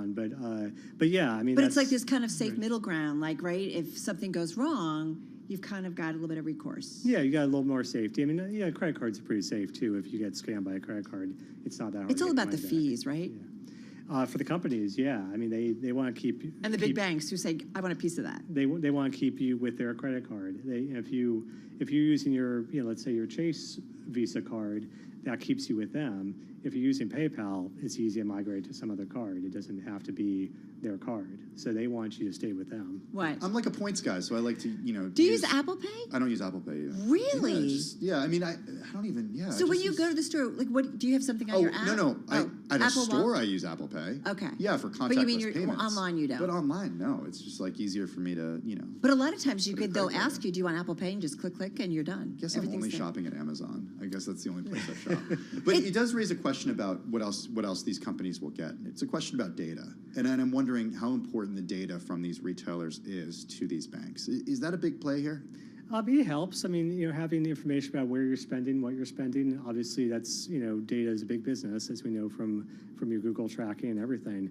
But mostly they want you to stay with them. They want you to, build up your debt on their credit cards to pay your fees and your interest rates to them. I'm already using like But a it's- Chase credit card on these websites. It's like the Apple and Amazon model, right? Of getting caught in their network, in their ecosystem, right? And Right. and the more I've heard people do with airlines. I'm a Delta flyer. I'm an American flyer. Like, right? And it's the same thing. I do everything with JP Morgan, or I do everything with B of A. Like, right? Is that and some that's of what why, they're thinking? That's why you see such competitiveness in the reward space. The Chase Sapphire Reserve, those kind of cards, the various Amex cards. They want you to stay with them. I mean, that's why they're giving you all these rewards. So they want you to do all your spending with them and to pay your interest to them if you build up debt too. Okay, so let's talk about this consortium here. Early Warning Services, LLC. Not something I had ever heard of, but I'd heard of Zelle quite a bit, and we've covered Zelle quite a bit. Right. They're the company behind Zelle. It's the payments company jointly owned by banks, including JP Morgan Chase, Wells Fargo, Truist, Capital One. Here's the problem. They've been getting a bit of a pushback from consumers about Zelle as a service. Yeah, it came up during the congressional hearings recently that people have been scammed on Zelle payments. Early warning services themselves say this is not something they can necessarily control. If you make a Zelle payment, it's kind of on you to some degree. But lawmakers, including Elizabeth Warren, have brought up the issue of they don't want consumers to be scammed by people with Zelle payments. So yeah, they're a little bit in the crosshairs of at least some people like Elizabeth Warren. How do you look at this space when it just feels like, once again, we have a million options to do something, and it doesn't mean that they all can't exist, but I mean, will some of it not, maybe this won't work, maybe this won't pan out? Like, how do we figure out what the future trajectory is, or how do you guys think about it as you report on it? It's a little hard to predict. I mean, like I said, PayPal has been the 800-pound gorilla here, and other people have been trying to break into this space. I mean, Chase spent a lot of time and effort on this and had to eventually pull out of it, and basically told their customers, go use PayPal instead. So now they're as part of this consortium, they're back into it again, and none of these companies wants a competitor to have the ownership of it. They want to break in themselves. So gain this in and gain it accepted is is their goal, obviously. It feels like it's another instance of kind of traditional finance, old finance, forgive me, big banks on Wall Street and so on and so forth, of like playing catch up again, Wait, right? you're not using crypto to... I'm not quite there yet. And maybe that hesitation has played in their favor, considering the last year or so. But I do wonder, how they're playing catch up and if they have to do it in terms of attracting a younger clientele, a younger customer base. Yeah, I mean, it's an interesting thing, too, because if you think about even PayPal is kind of an old school thing at this point. I mean, it's been around for so long. It's funny. A lot of people switch to Venmo. Of course, Venmo is now PayPal, so it's part of the same company. So it's, I mean, everybody wants to be the new hot thing, the way to pay. Apple Pay has obviously been a hot way to do it in recent years. Zelle is, obviously an accepted thing. People use Zelle payments all the time. I'm sure you both have done it. I've done it. But I have to say, I'm always hesitant when, like, I do something with somebody, and they're like, oh, I don't do that, or I don't do whatever, and then, or what do they do? You can't Venmo me, can you Zelle? And I'm like, all right, now I have to get another one on my phone. It's so easy. You just go to your banking app. It's in your banking app. I know, but it's just one more thing. I can show you. Just give me your banking password. No, but That's it's another thing with codes or access to my bank account. Yeah. Like every time that there is, they talk about touch points when we had COVID agree. and so on and so forth. To me, it's just another touch point or opening for either a problem, right? You want to try to minimize. concern. You want to try to minimize the companies that have access to these things. I guess a lot of stuff. I guess what somebody could say is, well, this is the bank that has access to it, and it's already there. I mean, Zelle is like already in my bank account when I open my banking app. So that's what you use. I mean, whatever. If it depends on who I'm paying. See, there we go again. Yeah. Dan, we've just got a couple of minutes left here. As you guys are thinking about earnings coming up in the season, what are some of the stories that are high on your radar? Yeah, I mean, when we look at we're thinking about Visa and MasterCard coming up. Yeah, especially those two are coming up in the next couple of days. For MasterCard and Visa, obviously the big issue is just whether people are spending or not. I mean, they don't make their money on loans like the banks do. They make their money on people swiping and spending money, and they make money on every dollar people spend. So the question, obviously, I'm sure you talk about it all day, every day, is inflation, inflation, inflation, inflation. And so the question is, are people still spending more because they're paying more for everything they're buying? Or do people kind of pull back? They say, hey, I'm spending too much on everything. I got to conserve my money. And we've seen slower spending is still up. It's been up every quarter, but the growth has been slowing quite a bit. So if it slows more this quarter, that's obviously bad for both companies. What about when it comes to default rates or how people are paying on time when it comes to these credit cards? Yeah, I mean, obviously that matters more for the banks than it does for the swipes. But so far, really, that's more important. Just the swipe activity versus for late payments or not. For MasterCard and Visa, I mean, for the actual for the banks, it's different. For the banks, they care about people not defaulting on their loans, obviously. But what's happened so far is the banks have been pretty confident so far. People have savings. They built up savings during COVID. The government has helped them with that, obviously, and people still have money in their accounts, so they're not defaulting in any great way so far. But that could turn, obviously. I'm going to bring it back to, what is it, early warning services? Yeah, nice name on the company. Yeah, it really rolls off the tongue. Wouldn't Chase rather I pay with my Chase Sapphire credit card than with some, you still are. Third-party thing? You still are. This is just. But are they getting the same fee? Yeah, it's just another way to pay. It's basically. Does Visa no longer get the fee? Or does then Chase get everybody's making money on this? All right. Visa, MasterCard. Making money. You're still using your same card. So if you're using this button to pay, you're still using whatever Chase Sapphire Rewards, whatever card you had that you were using anyway. So they're just keeping you in their ecosystem. I feel like it's frenemies, right? Like how these banks work together on a platform, even though they're all looking for a bigger piece of the same pie. Yeah, I mean, but again, if you look back to it, Chase tried to do it on their own, and it didn't work. So maybe it's a better way to do it if you work with others. Well, some great insight on what the big banks are up to and then what to expect when it comes to MasterCard. Dan, thank you. Really appreciate it. Dan Taub, finance editor of the Americas at Bloomberg News, our editorial space, joining us here in our Bloomberg Interactive Broker studio. This is Bloomberg.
thoughts, headlines, and breaking news 24 hours a day at Bloomberg.com, the Bloomberg Business app, and at Bloomberg Quick Tape. This is a Bloomberg Business Flash.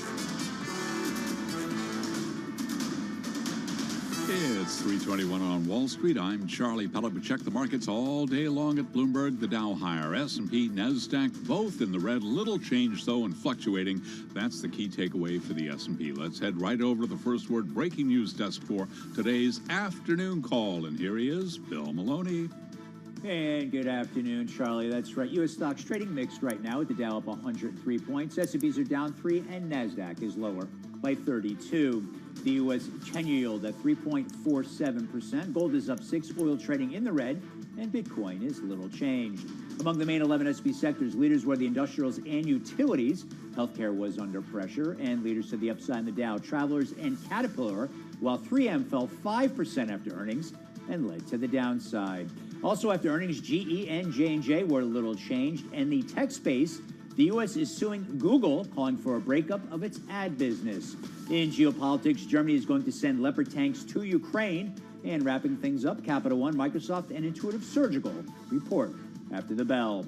Live from the first breaking news desk, I'm Bill Maloney. Charlie? Okay, we thank you very much, Bill. And to hear live breaking news over your Bloomberg, type SQUAWK, S-Q-U-A, on your Bloomberg terminal. I'm Charlie Pellet. That is a Bloomberg Business Flash. Thank you, Charlie Pellet, for that update. Really do appreciate it. Bloomberg Business Week is brought to you by Innovation Refunds. This is your daily reminder from Innovation Refunds. Even if your small business only had minor setbacks during the pandemic, you could still qualify for a payroll tax refund. Provide the tax experts at Innovation Refunds with some basic information and let them calculate the amount you're eligible for.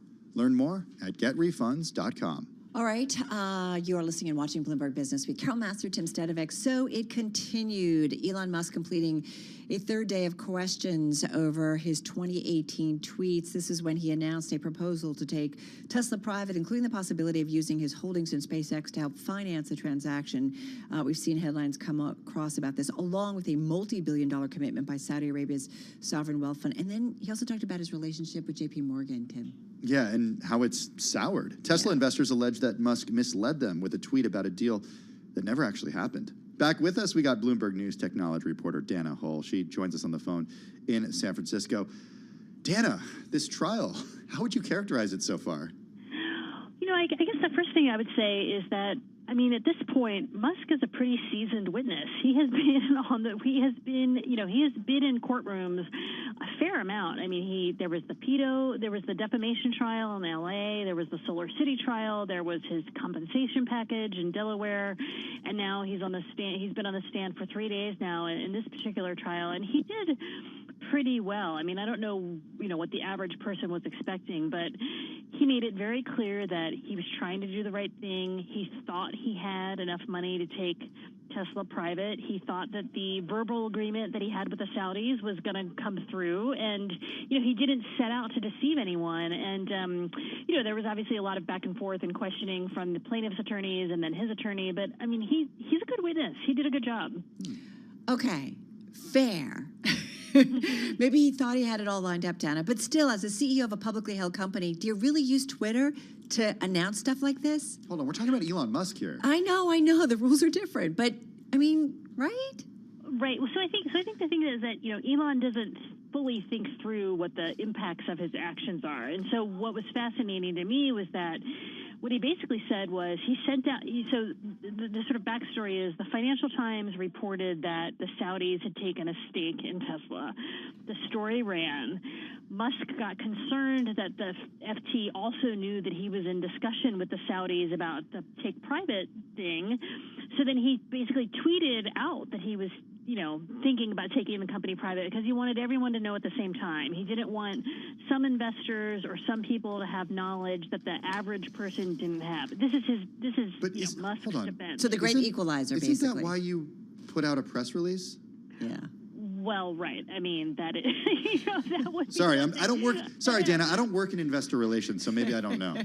Right, but I mean, so this is Musk on the witness stand basically saying that he's just looking out for the little guy, he's trying to do the right thing, and yes, like why, and then we know now after the fact that like his whole team was basically caught off guard, and then sort of raced to try to write a proper press release after he'd already sent out the tweet. But it was basically he was trying to kind of front run the Financial Times, and so that was super interesting. And then I think the other thing that's important is, this is a shareholder lawsuit, but some of the shareholders are actually short sellers. And so there's not... We know how Elon feels about those. We know how Elon feels about those. And he was very testy on the trial. Like, I do not believe that you're actually representing who you say you're representing. And, I mean, it's not like there's this, decimated little guy as the main shareholder. And so just the long-standing battle that Musk has had with the short sellers was a big theme of his testimony. He constantly talked about how they want Tesla to die, and so that was like another thing that he kept bringing up. And Dana, this is a guy who sold shorts on the Tesla website, right, to kind of taunt them years ago. Yep. So speaking of years ago, you have been covering Elon Musk and Tesla for quite a while, and I'm wondering if you've learned anything. This is a rare moment where Elon's on the stand. Have you learned anything new? I think the main thing that I learned was that and I don't know if this is like a rabbit out of a hat because I haven't had time to actually go back and look through all the testimony, but he basically said that, he was counting on the Saudis to help him take Tesla private, but that he was also planning to could have sold SpaceX stock to help fund the transaction. And this is sort of new. I mean, I don't recall in, any of our reporting from 2018 a big emphasis on SpaceX. It's quite possible that he, did talk about this in his depositions and his transcripts with the SEC, but this is sort of like a new theme. Like, listen, I had the money. Like, investors were on board, the Saudis were on board. This is the Kingdom of Saudi Arabia we're talking about, and I could have like offloaded a bunch of my SpaceX stock. So like in his mind, the funding was there. Ultimately, obviously, the deal fell apart, and part of it was because some of his larger investors couldn't roll over into a private. But he kept, beating over and over again that he did not set out to deceive anybody. He did say, I had no ill motive. My intent was to do the right thing for all shareholders. Is this what this is, bottom line, Dana, ultimately about, and proving, what Elon's motive was?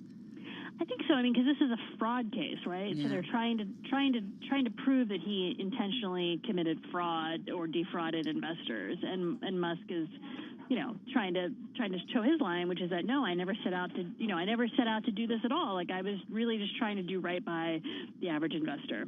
Okay, well, speaking of the average investor, perhaps the average investor will be paying attention tomorrow after the bell when we get Tesla numbers crossing. Benny, what do we expect? We got deliveries for the most recent quarter earlier this month, and those were disappointing. What are you going to be looking for? I think, as always, so there's sort of two things that happen. We get the print, and we dive into that, and then we have the actual call itself. So, we know because the deliveries were lousy that, EPS is down, that margins are down. A lot of the analysts have kind of rejiggered their own estimates in the past month or so. So everyone's kind of expecting a lousy quarter, but as always with Musk and Tesla, it's like, well, what does the future, bring to bear? So like, how optimistic does Elon sound on the call about the year ahead? Does he talk about new products like, the Cybertruck and the semi-truck and whatever vehicle they're going to make next? Yeah, you see those everywhere, right? The semis and the Cybertrucks? Yes. Well, yeah, we haven't seen the Cybertruck yet. I was being sarcastic. a lot of it is going to be about the guidance for 2023 and the outlook. Will he be potentially on the call? I know he doesn't. Yeah. So this is a point I want to make. Okay. Everyone is always like, is he going to be there? He's only missed one call. Okay. I've listened to every earnings call that Elon Musk has been on since 2010. The guy has only missed one call. I mean, I can't imagine that he would not be on tomorrow. And what do you think people will be more concerned about, this trial or how's the business doing, or Twitter?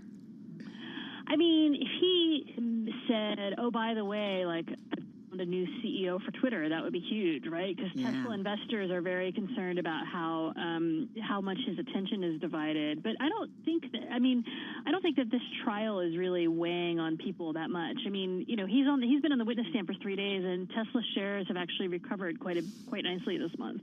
from where they were that last year. Yeah, it's been pretty remarkable to see, since given that, what we were talking about at the beginning of the month was another day of, Tesla moving lower. Okay, so what about those new products, Dana? Just in the last minute that we have, will we finally get some clarity on when we're going to see the Cybertruck or when we're going to, I don't know. I mean, I think the Cybertruck is certainly going to be a big question. We knew at the end of the last quarter that they had begun tooling in the factory in Austin. It'll be interesting to see whether they're still tooling or whether they're in production or what they say about when they might be in production. That truck is kind of the next big vehicle in Tesla's lineup and is one that Tesla really needs to get on because, the pickup truck market is a huge market here in the U.S. and, Ford and Rivian and others are out with their electric pickups, and it's surprising that Tesla isn't there yet. Hey, I don't know if you saw there was a headline that crossed about Elon or Tesla investing $3.6 billion on manufacturing in Nevada. He's continuing to expand and continuing to spend. Just got about 30 seconds left here. Or have you heard anything about this? Yeah, there's supposed to be some kind of announcement today from the governor's office. I haven't heard any other details beyond what I saw in the Las Vegas paper. But yeah, It sounds like this is an additional facility in the Reno area to build the semi-truck. All right. So good always to check in with Dana Hull. Everything and anything, Elon and Tesla, that whole universe. So really appreciate her insight today. Bloomberg News technology reporter Dana Hull. Dana, thank you so much. Joining us on the phone in San Francisco. Shares of Tesla, by the way, just down about 1/3 of 1%. They were up 2% or almost 2% earlier in the session. Stock is up about 16% year to date, Tim. Well, let's get a check on the latest world and national news. For that, we go to Nancy Lyons in the 991 newsroom in Washington, D.C. Hey, Nance. Thanks, Tim. The Biden administration is apparently reversing its position and is now poised to approve sending M1 Abrams tanks to Ukraine. U.S. officials say the details still being worked out. The White House could make an announcement as early as tomorrow. The mounting dangers of the war in Ukraine are prompting the Bulletin of Atomic Scientists to move forward the hands of the doomsday clock. Rachel Bronson is the group's CEO.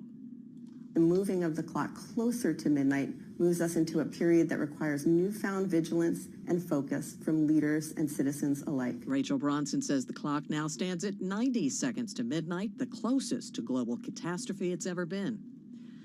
Former Vice President Mike Pence has informed the National Archives through his attorney that a small number of documents marked classified were found at his Indiana home. Bloomberg's Irv Chapman with more. Republican Senator Lindsey Graham was asked what he made of the discovery. I don't know how this happened. We need to get to the bottom of it. I don't believe for a minute that Mike Pence is trying to intentionally compromise national security. Maybe we're overclassifying things. That may be part of the problem. And so what became a political problem for Republicans is now a national security problem for the country. Agents of the Federal Bureau of Investigation picked up the documents, the lawyers said, and Pence was unaware he had them.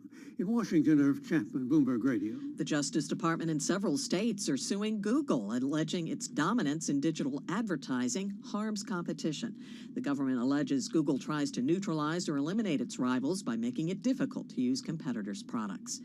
Everything Everywhere All at Once leads the Academy Award nominations with 11, including for Best Picture. Also making it into the Best Picture category were a couple of blockbusters, Top Gun Maverick and Avatar, Way of the Water.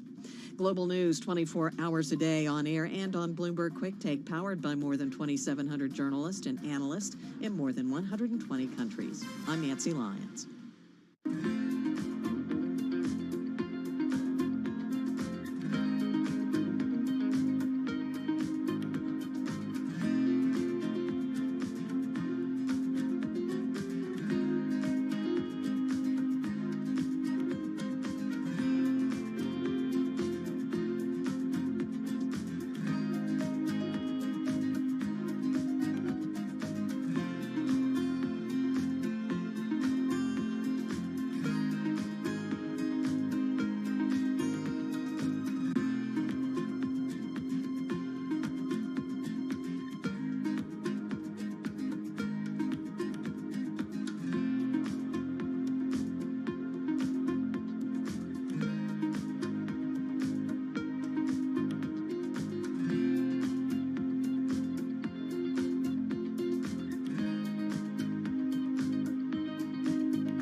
stocks, headlines, and breaking news 24 hours a day at Bloomberg.com, the Bloomberg Business app, and at Bloomberg Quick Tape. This is a Bloomberg Business Flash. It's 3:40 on Wall Street. I'm Charlie Pellet. We check the markets all day long at Bloomberg. The Dow higher, S&P, NASDAQ, both in the red.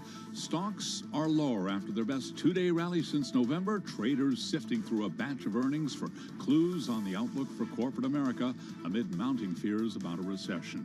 S&P now down 9 points, a drop there of 0.2%. The Dow up 68, a gain there of 0.2%. NASDAQ down 54, a decline of 0.5%.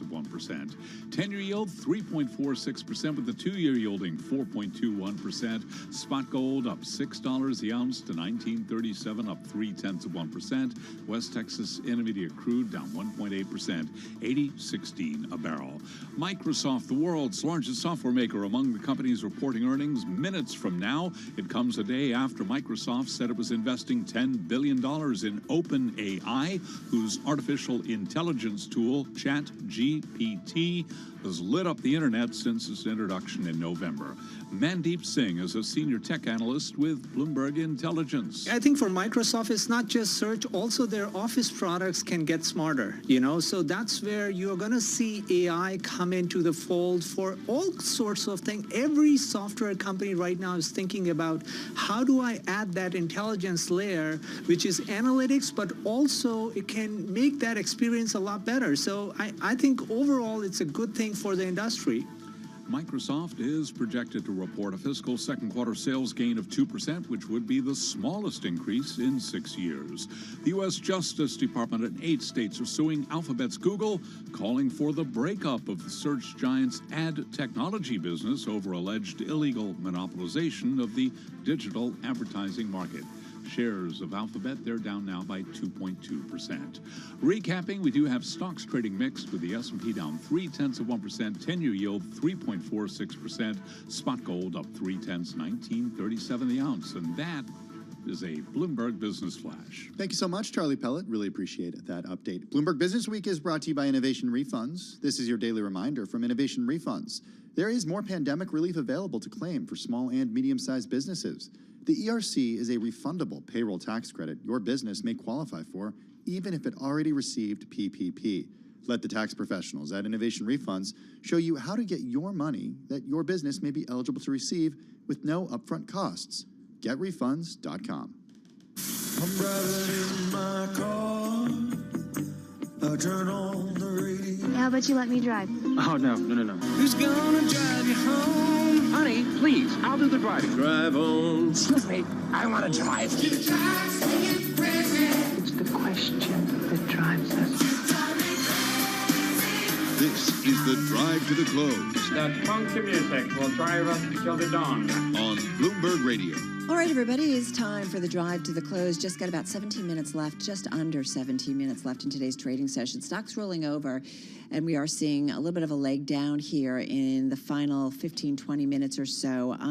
So let's get to it. Let's see what's on the mind of Leo Kelly. Leo Kelly is founder and CEO at Verdance Capital Advisors. Leo joins us this afternoon on the phone from Hunt Valley, Maryland. Leo, how are you? I am well. How are you guys? We're doing pretty well, trying to understand, what's happening with earnings right now, but also what's happening big picture when it comes to the rally that's kind of hit a wall after stocks fluctuated for their best two-day rally since November. What do you make of it, Leo? I make of it exactly what it is, and that is the market is just fighting between data points that are coming in. The market wants desperately for the Fed to give them a sign of life that they're going to slow down and start to become more accommodative and give them the signal that inflation is behind us. But I just think it's premature for that. Earnings are still going to be representative of the massive inflows of capital that were put in the markets over the last couple of years. And so the market's going to continue to be confused. We have, as you guys know, we haven't been exactly bullish over the last 18 months. I still think we have a little more volatility ahead of us, but we're getting there. We're almost out of this thing. So no bottom yet. I mean, if I look at the NASDAQ 100, what we're up about 8% so far this year. If I look at the more broader average of the S&P 500, up about 4.5%. So we have seen a little bit of a bounce here. Mind you, we're still way off our highs here on these major equity averages. So more volatility, but are you seeing some signs of a bottoming here on when it comes to stocks, Leo? We are. So we've been raising capital in the last rally at the end of the year, trying to prepare for a very volatile first quarter. We have to get through earnings, and we're going to have a lot more economic data. And the Fed is going to get its wishes. It is going to slow the economy down. We are going to get some signals that things are slowing, and that will create some concern. That said, bear markets tend to go through a cycle. Everybody wants a bear market to just happen and go away, and that's just not reality. They tend to have three legs, leg one in the summer, which we saw, which is the surprise, leg two, which is the more dramatic, more breadth in the bear market that goes down. It's scarier. You get your rally. That third leg tends to be the one that washes out the last hope, and it tends to be more narrow, and then you can start to be constructive. And it looks to us like that volatility is still ahead of us. We still have a little bit more repair to do. Now, on the other side of this, and this is probably the most optimistic you're going to hear me in quite some time. On the other side of this, the Fed is getting close to getting done what it wants. We never believed in transitory inflation. We didn't believe they were ahead of the inflation curve all year last year, but they're finally starting to get ahead of this thing. And so as we start to see inflation come down and the Fed slow down and eventually stop rate increases, then we can get back to productivity in the economy. And there's a lot to get done here between rebuilding the supply chain and what is already a confident consumer coming back. Okay, so lots of questions I have for you, Leo. What would bring us to that sort of third leg down that we're awaiting? Sometimes it's just the market tires. You get past earnings. You don't have any other news to trade. And then the Fed is still doing what it's doing. Interest rates go up. And again, what tends to happen with the third leg of the market is not everything goes down back to its prior lows. That tends to be very narrow. So I don't know if we'll make a new low, but my guess is we'll still have some more downside that I would, if I was an investor, I would use to accumulate assets. The bond market's going to be better this year than it was last year because we have yield coverage. Rates are higher. We're not coming from essentially zero. So as the bond market damage starts to slow down and the Fed slows down, that's when I think we go. I think the other point, too, remember in a bear market, is stocks get cheaper. Right? 18 months ago, when we were talking about growth looking like 2,000, stocks are very expensive. Well, a lot of damage has been done. Now, again, I don't think technology is the future leadership, but a lot of tech has gotten cheap enough that it's buyable. Microsoft, earnings after the close, just got about a minute left here. Might this help sentiment in some way, one way or the other, or hurt it? No, I don't think any specific earnings report by Microsoft or anyone else. I think there's a much bigger picture that investors need to look at, and that is where interest rates are going, and when the Fed does slow down and starts to pull back, will inflation come roaring back again? I think those are bigger issues. And then the return of the economy, the infrastructure spend that's coming, the consumer coming back. I think those are the bigger picture issues. I think do you think that inflation, for a day or two, but that's it. Just in the last 30 seconds we have, do you think inflation could come roaring back? We're seeing it move in the right direction. Yes, I absolutely think it can come roaring back if the Fed pulls back too quickly. We cannot understate that we saw the greatest economic anomaly in the history of man, shutting down a $20 trillion economy and flooding the system with trillions of capital. That's still in the system. And so, yes, if the Fed pulls back too early, we could see inflation come roaring back. It is the risk that's why they're being very specific with their language. Right. And they're telling us we're not done. Yeah, we did have a U.S. business activity indicator, some economic news earlier today, contracting for a 7th month. Was at a more moderate pace, but a measure of input prices firmed in a sign of lingering inflationary pressure. So we are far from out of the woods, even though it feels better and we're off the peak, but nonetheless, something to keep on our radar. That's a wrap. Leo, thank you. Leo Kelly, founder and chief executive officer at Verdence Capital Advisors, joining us on the phone from Hunt Valley, Maryland. We are down on the S&P and the NASDAQ, up on the Dow. You are listening and watching Bloomberg Radio.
It is 3:53 on Wall Street. I'm Charlie Pellet with today's company headlines. Microsoft, the world's largest software maker, is among the companies reporting earnings minutes from now.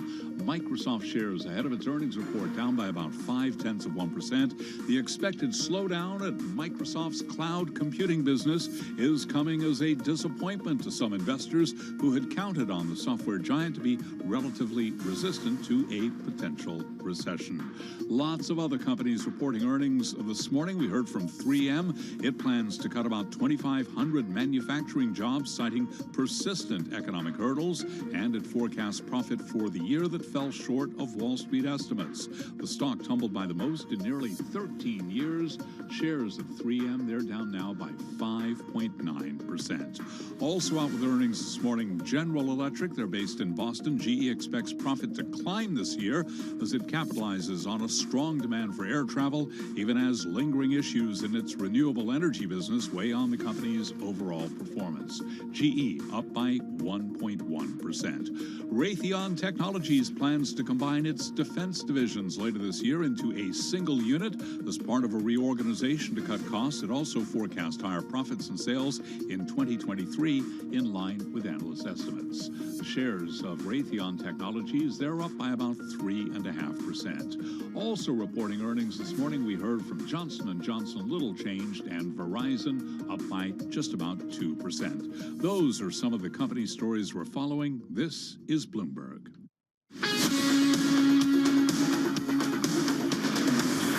You're listening to Bloomberg Business Week with Carol Messer and Tim Stenevec on Bloomberg Radio. All right, everybody, just a few minutes left in today's trading session. Bouncing around, we're seeing some buying here in the last few minutes of session. Still really flat, though, on the S&P, as you heard from our market updates that we've been covering. S&P just down about 2, Dow up about 115, NASDAQ down about 33. And Microsoft, this is a big one. It has been trending lower in today's session, Tim. It is down about 1/3 of 1%, but we're going to get their earnings after the closing bell. Yeah, looking forward to getting the news there. We got a live vlog going, so check it out if you are watching the Bloomberg right now. The other thing to keep in mind, Carol, is what's going on with the more speculative side of things. I'm talking about ARK. You brought this up earlier. I did. Yeah, this is really interesting. It's on its way to its best month ever. The ARK strategy up 22% amid a broader tech rebound. But like I said, you got to zoom out a little bit. You do. Over the last couple of years, down about 80%. You do. It's funny because I had to crunch some numbers. It's down 47% in the past year, still down about 75% from its all-time high back on February 12th, 2021. But what's interesting is money's been moving into it, about $164.3 million in the last trade. That was the most since November 11th, and you saw, I think, about $1.6 billion flow into the fund last year. So investors have been, putting up with some more money. Okay, do you want to talk more Microsoft? No. Okay, I do, though. Is that okay? Go ahead. Okay. The company's projected to report a fiscal second quarter sales gain of 2%. It would be the smallest increase in 6 years. Remember last week it said it was slashing 10,000 jobs. It's also going to take a $1.2 billion charge in the period related to the move. The estimate's going to save 12 cents off of earnings per share. I think what's interesting is that there is an expected slowdown in their cloud computing business. This is a stock that has missed out on most of the January rally in tech. Some analysts have started turning negative on it after years in which the company overwhelmingly enjoyed bullish ratings among those who follow the company. And so, we're hoping for some clues to how the business is doing when it reports those earnings after the close today.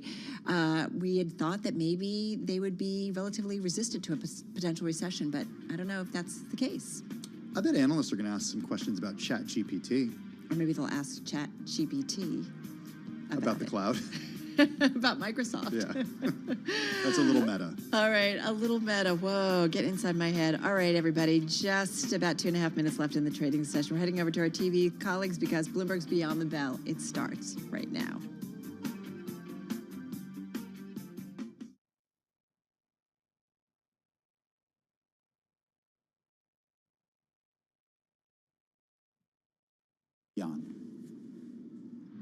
Beyond the Bell, Bloomberg's comprehensive cross-platform coverage of the U.S. market close starts right now. And right now, we are about 2 minutes away from the end of the trading day. Romaine Bostic alongside Katie Greifeld. We're counting it down to the closing bell, and here to help take us Beyond the Bell. It's a global simulcast with Carol Masser and Tim Stenevec. Welcome to our audiences across Bloomberg Television, Radio, Quick Take, as well as on YouTube. Stocks on the back foot right now, Carol. Fractional losses here on the day.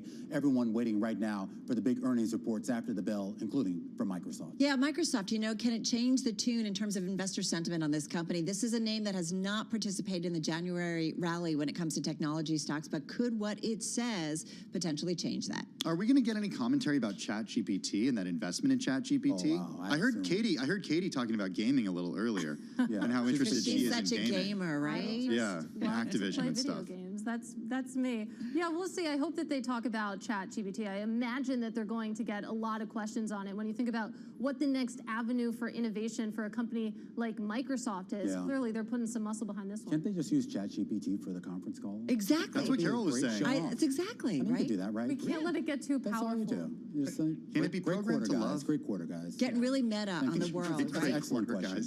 We can do that. Yeah, so we'll have to see what they have to say. What does it say about the cloud market? What does it say about when it comes to tech spending? So it's a big one. And we should point out we're also going to get earnings out of Capital One, so a read from another credit card company, and Texas Instruments, of course, too. A little bit, I think, of a broader read on some of the cyclical spending in the chip space. All right, we are getting the closing bells here. We're going to get ready for those earnings reports in just a second. A Dow Jones Industrial Average among the only bright spots here on the day, up about 0.3% as we wait for these numbers to settle. The S&P 500 looks like it's going to close lower, but by only about 2 to 3 points here. Again, these numbers need to settle, but it's going to be a red day for the S&P 500. The NASDAQ Composite down about 0.3%. Carol, and the Russell also going to finish lower by about 0.3%. All right, and kind of an even split when you look at the S&P 500. 228 names, Katie, higher, 271 lower, 4 unchanged. So investors really just kind of, I feel like, marking time here. Yeah, and if we look at the industry groups, it's pretty divided. We do have capital goods as the main industry group. We don't see that too often. We also have telecom, insurance doing well today. We look down at the bottom of the pack. You have transportation, media, and entertainment, and some of those chips, which we know have been on a tear, taking a little bit of a leg lower, Carol. All right, so let's get to some of the gainers as we await those earnings. I'm not going to say this right. I meant to check the pronunciation. Is it Pakar? Are you asking me? All right, thanks, guys. All right, sorry, top of the S&P 500 and NASDAQ 100. This is after fourth quarter results, beat estimates. What's important is they make light, medium, and heavy-duty trucks. So it's an indication of kind of what's going on in the transportation sector. So this was up, pretty much finishing at its highs, 8.6% higher. Jeffrey's saying the volume growth outlook for 2023 may prove to be conservative. Cowen calling it a decisive beat. I'm just going to interrupt you right now, Carol. go ahead. Texas Instruments crossing the wire right now. Let's get right to it. Microsoft crossing as well. Let's start off with Texas Instruments here. We're looking at interesting numbers when it comes to the headline numbers. That 4Q revenue coming in right about $4.7 billion. The street was looking for 4.6. Carol, and just real quickly, EPS coming in at $2.13 versus an estimate of $2.27. Let's jump over to Microsoft. Yeah, let's do it because the stock is up about 1.5% here in the aftermarket, up 2%. Microsoft second quarter revenue 52.7. That's a little light compared to the estimates of 52.93. Second quarter EPS of $2.20 a share. The street was looking for $2.30. Second quarter more personal computing revenue 14.2. That's light. 14.74 was the estimate. And then cloud revenue, always key, right? 21.5 billion. That was slightly higher than the estimate of 21.43 billion. Okay, Carol, you're going through the numbers. I'm going through the press release, and we're getting some commentary about AI. It's actually the first comment that we get from Satya Nadella, the chairman and CEO of Microsoft, saying that the next major wave of computing is being born as the Microsoft Cloud turns the world's most advanced AI models into a new computing platform. He said, we are committed to helping our customers use our platforms and tools to do more with less today and innovate for the future in the new era of AI, making a value proposition, helping customers to do more with less. And clearly, shareholders are seeing something that they like. The shares are really taking off right now up over 3%. Remember, Microsoft had been sitting out of this tech rally that we've seen so far into 2023. It's still down 18% over the last year. Maybe today it changes that narrative. All right, looking at that productivity business, interesting jump here, about 7% higher, 13% on a constant currency basis, and of course that intelligent cloud business, 18% growth there on the revenue side. Anurag Rana joining us right now, Bloomberg Intelligence Senior Technology Analyst, as Microsoft earnings continue to cross the wire. Anurag, what jumped out at you? Not quite sure if we have Anurag. Go ahead, Anurag. Yeah, almost all the metrics were above where Street was looking at, except the other personal computing, which is the PC division. I think the relief for a lot of people would be Azure growth of 38% in constant currency. But frankly speaking, these results, although they are slightly better than consensus, I think the guidance is the most important thing and will drive the stock tomorrow morning. And then that's only we're going to find out on the conference call. So we're waiting for some of those numbers in terms of outlook here. Having said that, Anurag, we know Microsoft was not one of the names that really participated in the January rally so far when it comes to tech names. Is this kind of maybe a playing a little bit of a catch up in the after hours because it's up about 4% here because the tone was kind of negative heading into it? I think most of the analysts were expecting these results to be worse than what the company had guided. And I would say other than that PC division, everything else performed better. So we really have to see how cloud performs because frankly speaking, PCs are a cyclical business, but the real story for Microsoft in the long run is the cloud business, profitability of the cloud and the growth rate of the cloud. And if it starts to improve, I think that would be a U-turn for the company. How much weight, Anurag, should investors put into the commentary that we're seeing from Satya Nadella about AI? Again, it's the beginning of the press release. It's the first comment that he makes, saying that he's committed to helping customers use our platforms and tools to do more with less today and innovate for the future in this new era of AI. He calls it out twice, and this, of course, is the context of a huge investment in ChatGPT. So for Microsoft as basically a three-legged company with Office, with PCs or Windows, and then the third one is cloud. All the stuff he talks about, emerging technologies, takes the company back to the cloud because at the end of the day, it's cloud consumption that goes up if people use more AI tools or because the processing power needed for that is very strong. So every time he would talk about either its productivity tools or AI, it drives back growth to their cloud products. And Anurag, from what we are seeing just now, I know you've had not too long to digest these numbers, but when we think about the cloud and the growth that we're seeing in the cloud, and again, second quarter revenues were just about on estimates, where does this put Microsoft in the competitive landscape when you think about some of those big competitors such as Amazon? So when you think about it on the cloud infrastructure side, Microsoft is a lot more exposed to legacy or older companies like the big banks and the retailers or the healthcare companies compared to Amazon, which is a little more, you could say biased towards startups. Now, having said that, Amazon has a big lead over Microsoft and everybody else when it comes to the infrastructure part of it. But because of Microsoft hybrid products, it has been growing faster than Amazon for a very long period of time. Now, that's sensible because it's a smaller base. But frankly speaking, Microsoft is going to close that gap over the next several years because of that big footprint that I've talked about. Talk about some of their costs, Anurag. Of course, we heard about the cost cutting earlier last week here. They're mentioning in the press release $800 million in non-GAAP expenses related to the latest round of severance packages. So one of the things we'll hear from on the guidance that we are looking for is what kind of operating margin do they guide for the full year? And, in the last quarter, they said they'll be flat on a constant currency basis. We really want to see where that guidance is at this point. But frankly speaking, again, this company is not going to cut people only to, save a little bit of money. I think it is just an indication that the growth has slowed down quite a bit on overall tech spending. All right. I'm very confident that. No, go ahead. Go ahead. No, please finish. I'm I'm confident that if next year growth returns or if we see tech spending rebound, hiring is going to come back along with it. Hey, Anurag, I'm looking at, Microsoft shares now up about 4.8% in the after hours, falling their earnings. You've got Amazon up about 2.7%. Does it make sense that we're seeing the pop in some of these names, and Microsoft in particular, as a result of these updates? Yeah, as I said, going into the quarter, people were not sure that Microsoft will match that 37% Azure growth numbers that they said they will do in a constant currency. They beat that by about 1 percentage point. So all the stock reaction that you're seeing both on Microsoft and Amazon is because that they beat that for one particular number.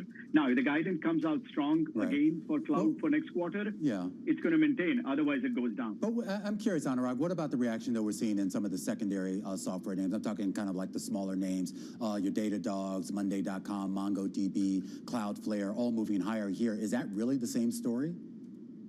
Think about it this way. If total software market is somewhere in the $600, $700 billion range, Microsoft is almost, you could say more than, quarter of a market. So it really is the behemoth that drives all software companies. There is not one category that this company doesn't do, when it comes to productivity. So almost it will drive, stocks for every infrastructure stock that you mentioned and every, application stock. Anurag, given who Microsoft's clients are, I mean, we're talking Fortune 500 companies here, how can we read between the lines of this report for an understanding of how Microsoft is seeing the economy and how companies are seeing spending? The way I look at it is that we all knew growth was going to slow down because of the guidance they gave last time. But it seems that the growth rate or the deceleration of growth rate is not worsening, it's kind of flattening out. And that's the first sign I want to see before I can, assume a U-turn or the path back to, decent double-digit growth rate. So if they can match this again with their guidance, that's again the most important thing right now. If they can say they're going to have not that bad of a deceleration, that really could mark the bottom of, technology spending for us.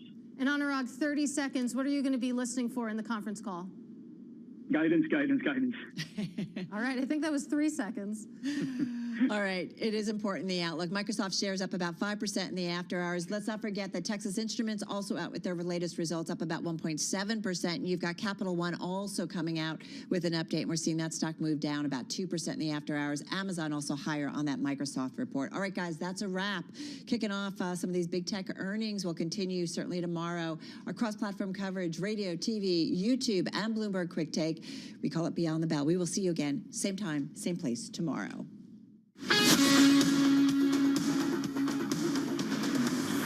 This is Bloomberg Business Week with Carol Messer and Tim Stenevec on Bloomberg Radio. All right, everybody, you are listening and watching Bloomberg Business Week. We're going to take a break from Microsoft earnings for just a moment, and we're going to do a little bit on energy. We dealt with the integrated oil companies yesterday because we know that they're going to be reporting earnings. With that in mind, as well as a big development last month, when scientists in California made that key breakthrough in nuclear fusion, we wanted to talk a little bit more about what's going on in this space. Yeah, we're reaching out again to an organization that blew our minds away when we did our remote broadcast from the New Jersey Institute of Technology last year. Very pleased to have with us Stephen Cowley, Laboratory Director at Princeton Plasma Physics Lab, here in our Bloomberg Interactive Brokers studio. We've also got a special guest with us joining us this afternoon. Will Wade is Bloomberg Power and Renewable Energy Editor. He's joining us today as well for this conversation, so we're excited to have Will with us as well. So, Stephen, let's start with you. First of all, so great to have you here with us. I know that there's been all of a sudden a lot of attention. Tell us and remind us about the significance of what happened in that California lab and how you guys think about it at your own lab. Well, the big thing that happened was that they produced an experiment in which the fusion energy that came out of the capsule was more than the energy they had to put in. Which they hadn't been able to do before. First ever. Right, and a magnificent achievement. They got 3 megajoules out. 1 megajoule is the power of a hand grenade. Wow. So they got the power of 3 hand grenades coming out of this experiment. That's pretty significant from an object that was about the size of a peppercorn. So how do you harness this energy and replicate this?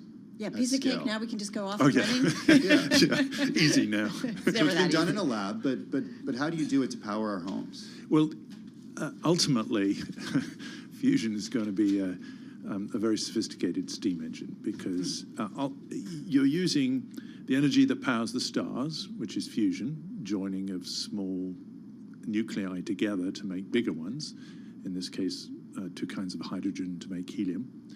And you're using it to make heat. And then you're using that heat in the very conventional way to power a turbine and make electricity. And that's the goal, right? And we're now seeing tremendous excitement about taking these kind of scientific results and turning them into something that's commercial, and that's going to be hard. Carol, do you have, Christopher Lloyd and Michael J. Fox in your head from like Back to the Future, Mr. Fusion, This powering is real. the DeLorean? This isn't a movie, This is Tim. legit. This is actually happening. All right, let's bring in Will Wade, as we mentioned, Power and Renewable Energy Editor at Bloomberg News. We love talking with Will. So, Will, come on in. You have been reporting in this space. Join our conversation. And you've talked with Stephen before. I have. And what is it that, you think about in covering this space and what you want to know when you pick the brain of somebody like Stephen? Well, I guess the key question is how long is it going to take? And the answer always seems to be quite a long time still. We're many, many years out, decades probably. But we should not discount the achievement that they had in California last month. That really was amazing. All right, so why is it decades, Stephen? Help us through this. It's decades because at this point we have just lit the fire. We have to make a furnace, and we have to make a furnace that operates 24/7. We have to make a furnace that then integrates a number of technologies that haven't actually yet been tried. Inside a fusion reactor, you have to make part of your fuel.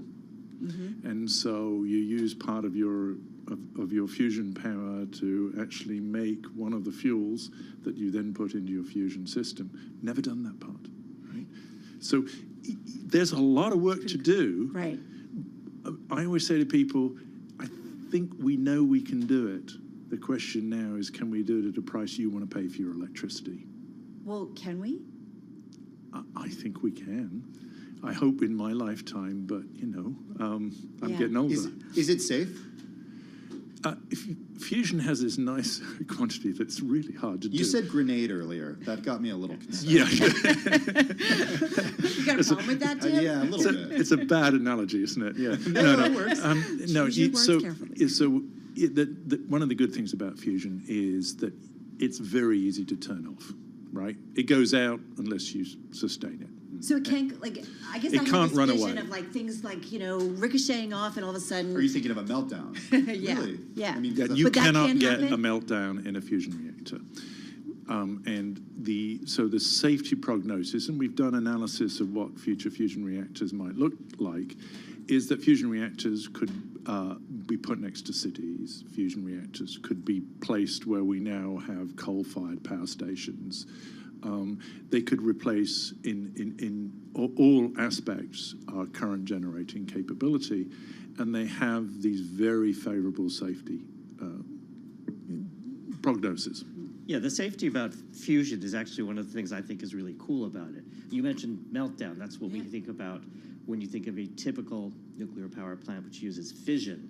So the thing with a fission plant is it's relatively easy to start that type of nuclear reaction, but it's harder to turn it off. That's why they have the cooling pools and all sorts of other things to try and control that. With a fusion reaction, it's much harder to get it going. But if somehow you lost control of it, the thing that's fun about it is that it shuts itself down super instantly, fractions of a second. So safety is not the biggest concern. I'm thinking, Will, about where we are as a society and what we've seen over the last year in terms of energy transition. The world is so reliant on fossil fuels. We're going to talk with you about nuclear energy in just a few minutes. But where do governments come in when they're supporting technology like this? Because wouldn't it make sense if everybody just got together and said, hey, we're going all in on fusion? You got to show me the money. Yeah. And on something early like this, it always has to come from government, some kind of subsidized loan or grant programs. Things like this cost a lot of money. And in the early days, it's hard to get commercial investment in something that's so risky. So you always have to start with government money. What's been interesting over the last 4 or 5 years is that venture capital has come into the business. Right. And in the last year, I think in the last actual calendar year, we had about 2.7 billion of investment into fusion startups. So that's private money. Yeah, private money generating a set of new ideas and new energy into the business. And this may propel things forward a lot faster than we're currently going. But there are some fundamental problems to solve, and I always say the most important thing to happen is smart people. We need smart people because this problem is solvable, but it needs some innovation. Well, I feel like every time I go to NJIT, which is where we talked with a colleague of yours from the lab, this whole idea of STEM education and how important. My dad was an engineer, worked on the space program, but it was a cool thing for people to be engineers.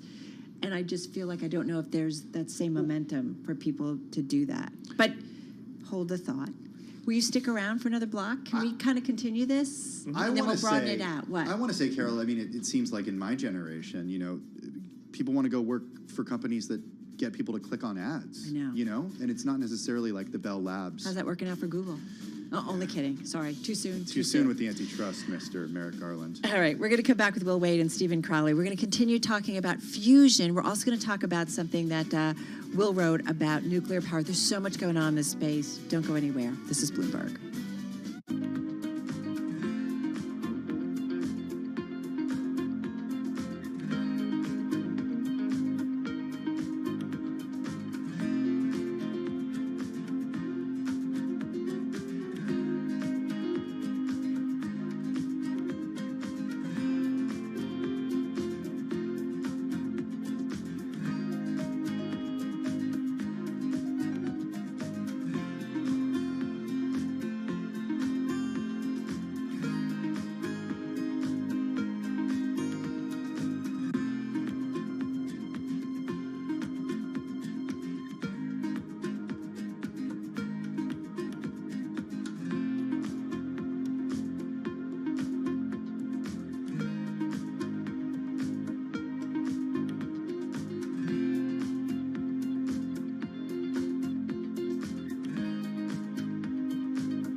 markets, headlines, and breaking news 24 hours a day at Bloomberg.com, the Bloomberg Business app, and at Bloomberg Quick Take. This is a Bloomberg Business Flash.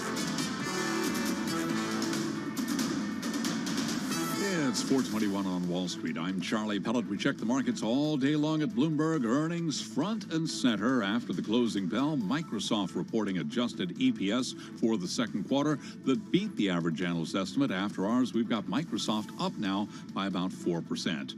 Texas Instruments, one of the world's largest chip makers, suffered its first sales decline since 2020. It also delivered a tepid forecast for the current quarter, hit by an industry slump. TI shares down after ours by about 0.6%. Capital One reported adjusted EPS for the fourth quarter that missed the average analyst estimate. Capital One after ours down by about 1.4%.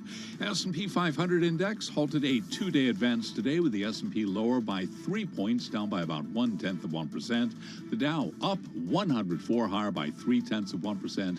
NASDAQ down 30, a decline of 0.3%. 10-year yield 3.45% with the 2-year yielding 4.20%.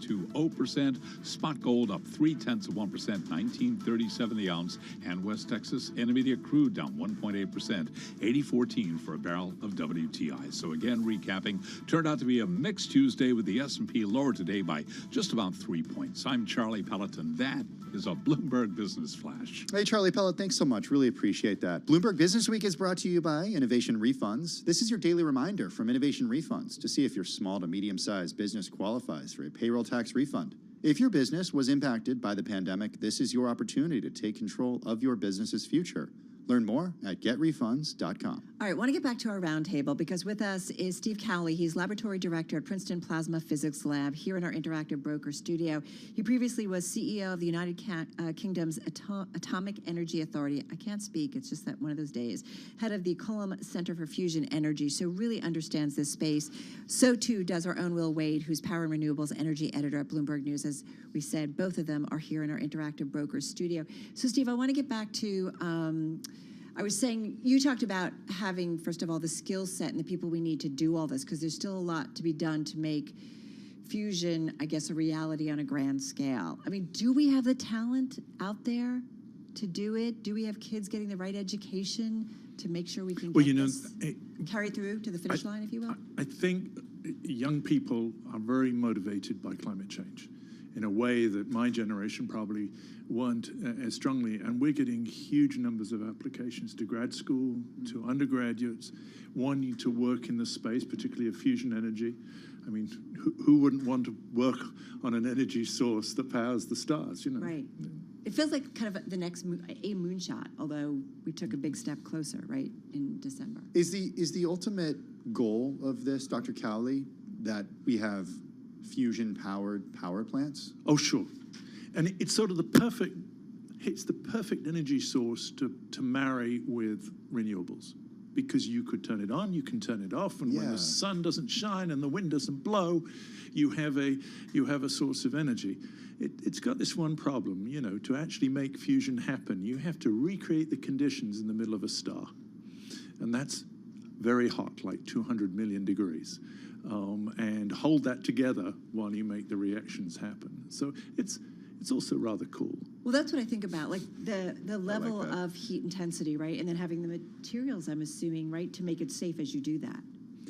Or is that not such a problem? So the way, in my laboratory, we deal with that is that we hold the fuel in a cage of magnetic field. And you just hold it suspended so it doesn't touch anything. Right. Because if it touched anything, it would just get cold. And, you know, heated up. And we've taken things up to 500 million degrees. Okay, that sounds pretty hot. It's hot.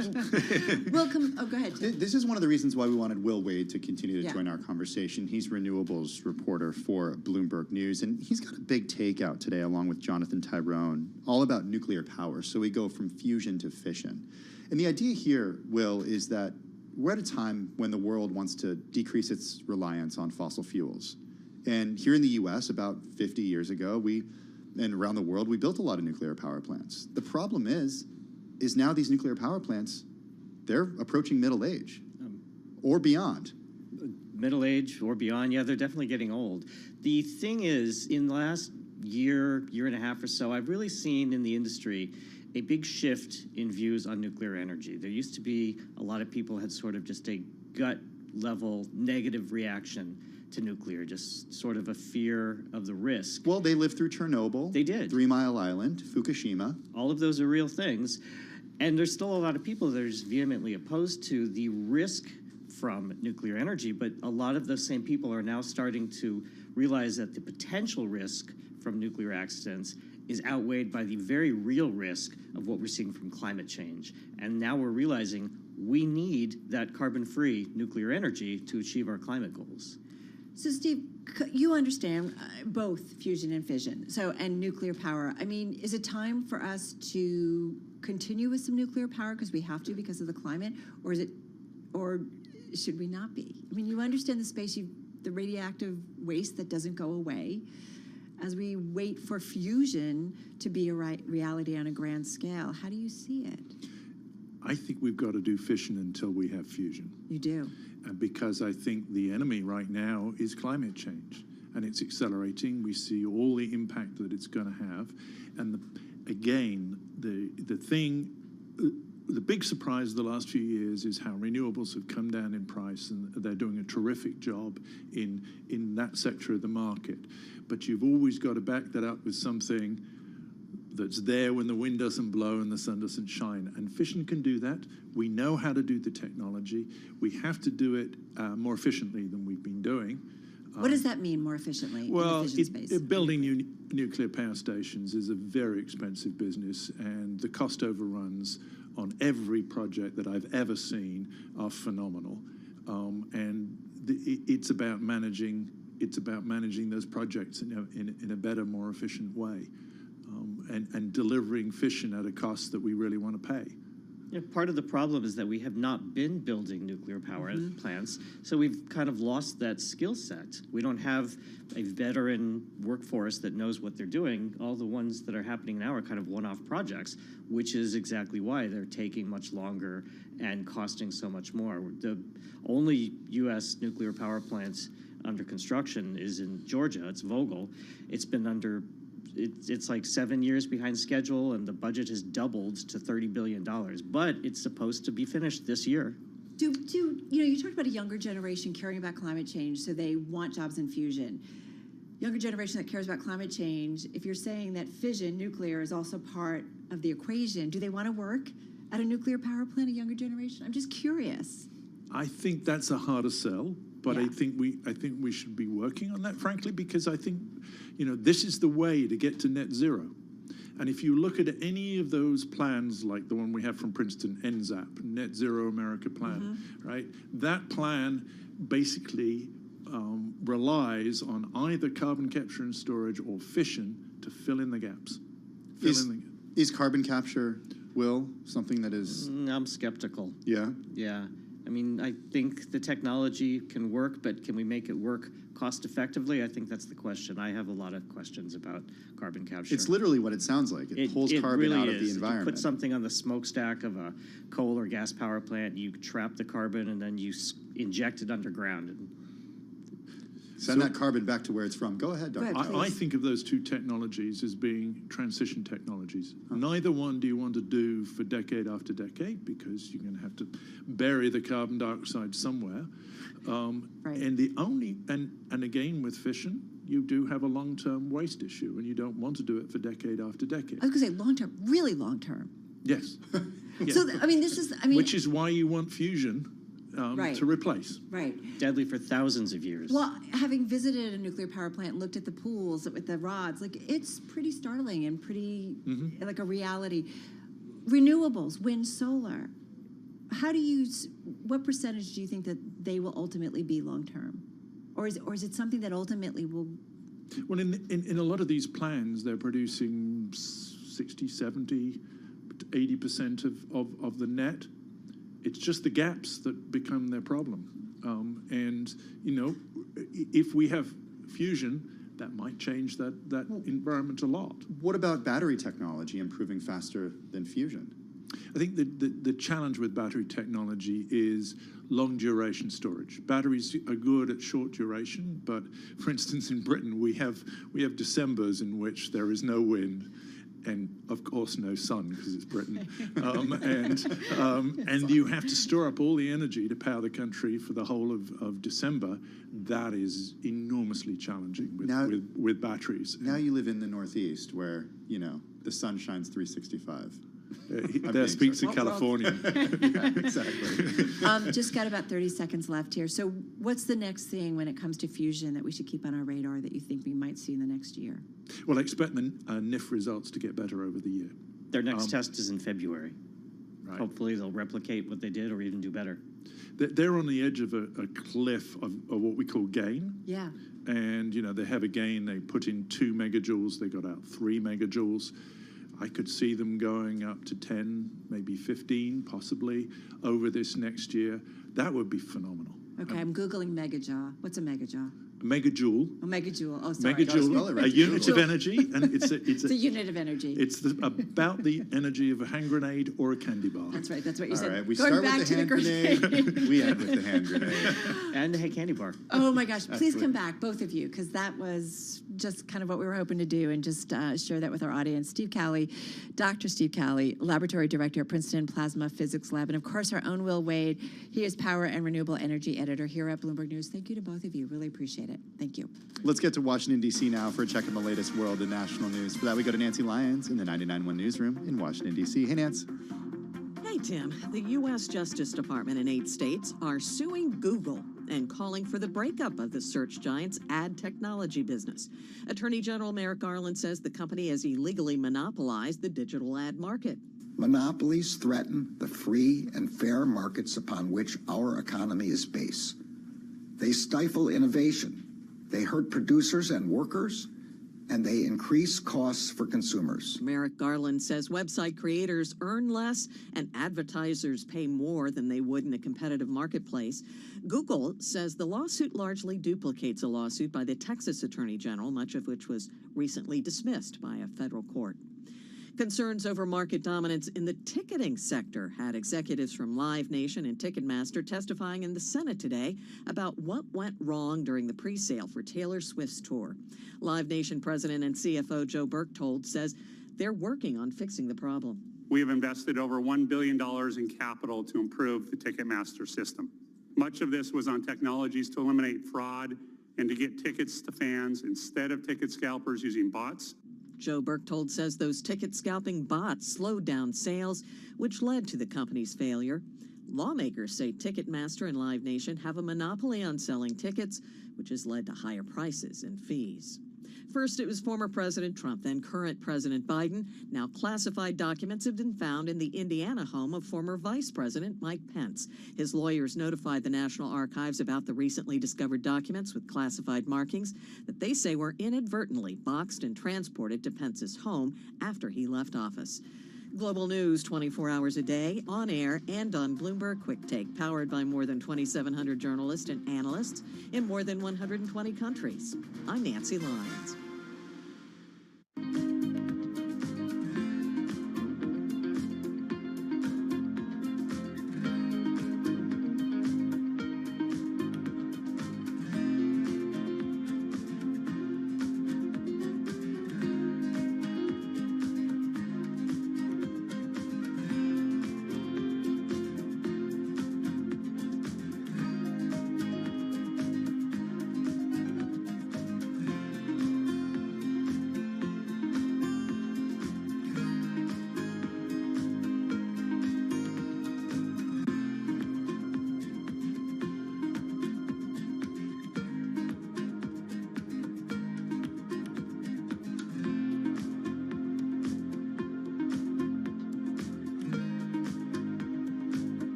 headlines and breaking news 24 hours a day at Bloomberg.com, the Bloomberg Business app, and at Bloomberg Quick Take. This is a Bloomberg Business Flash.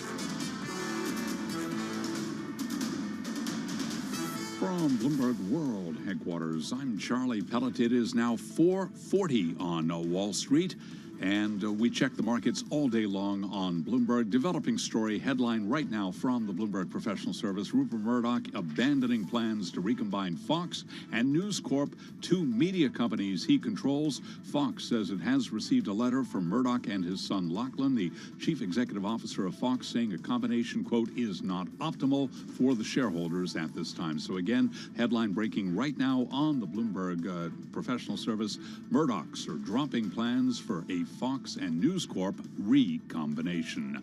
We're keeping an eye on Microsoft shares after hours, up by just about 4%. Profit did top analyst estimates in the second quarter. Anurag Rana is a senior tech analyst with Bloomberg Intelligence, and he was interviewed right here on Bloomberg Business Week. Almost all the metrics were above where Street was looking at, except the other personal computing, which is the PC division. I think the relief for a lot of people would be Azure growth of 38% in constant currency.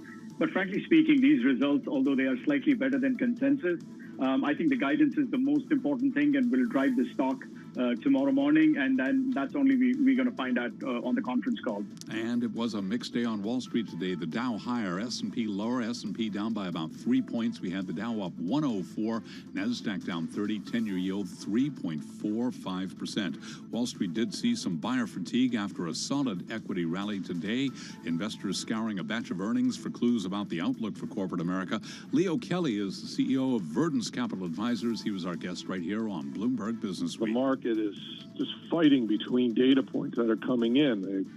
The market wants desperately for the Fed to give them a sign of life that they're going to slow down and start to become more accommodative and give them the signal that inflation is behind us, but I just think it's premature for that. Spot gold up 0.3%, $19.37 the ounce. West Texas Intermediate crude down 1.7%, $80.23 a barrel. Again, recapping stocks mixed. S&P down 0.1%. Big headline after the close of trading: Rupert Murdoch dropping plans for a Fox and News Corp recombination. I'm Charlie Pellet. That is a Bloomberg Business Flash. Hey, thank you so much for that update, Charlie Pellet. Really do appreciate it. Bloomberg Business Week is brought to you by Innovation Refunds. This is your daily reminder from Innovation Refunds. Thousands of small businesses benefited from a payroll tax refund and beat the odds of shutting down their organizations. This refund is not a loan and could help your business weather rising inflation and supply chain issues.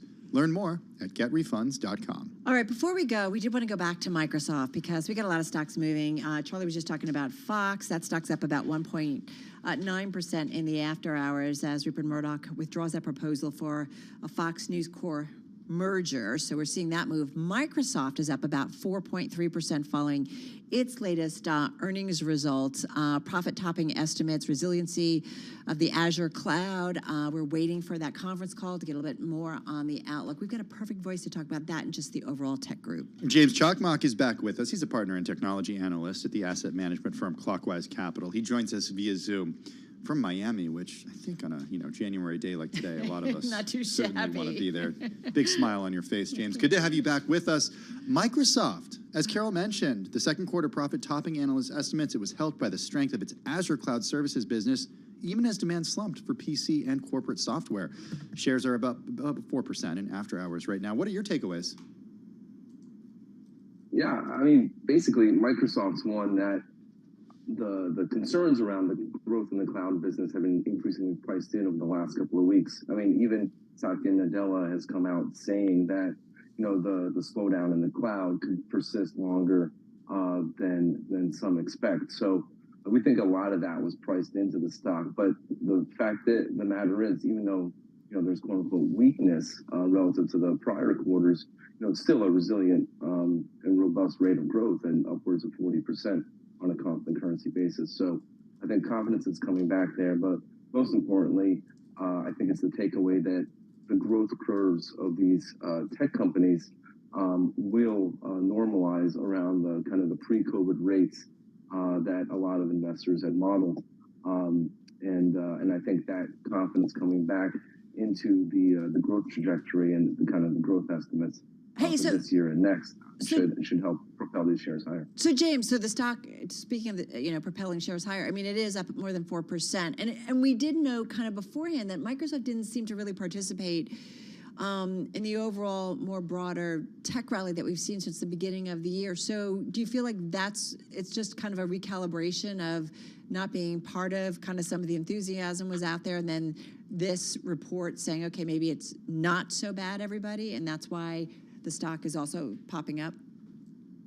That's actually a great point, because Microsoft is kind of an anomaly in the sense that all of these tech companies, from Amazon, Facebook, well, Facebook not so much because they have the Apple issues, but, Apple, Amazon, and Google and so forth had a huge demand pulled forward during COVID. 2020, 2021, you saw a rocket surge in the growth rates of these companies. 2022 was a completely different story where the growth rates underperformed.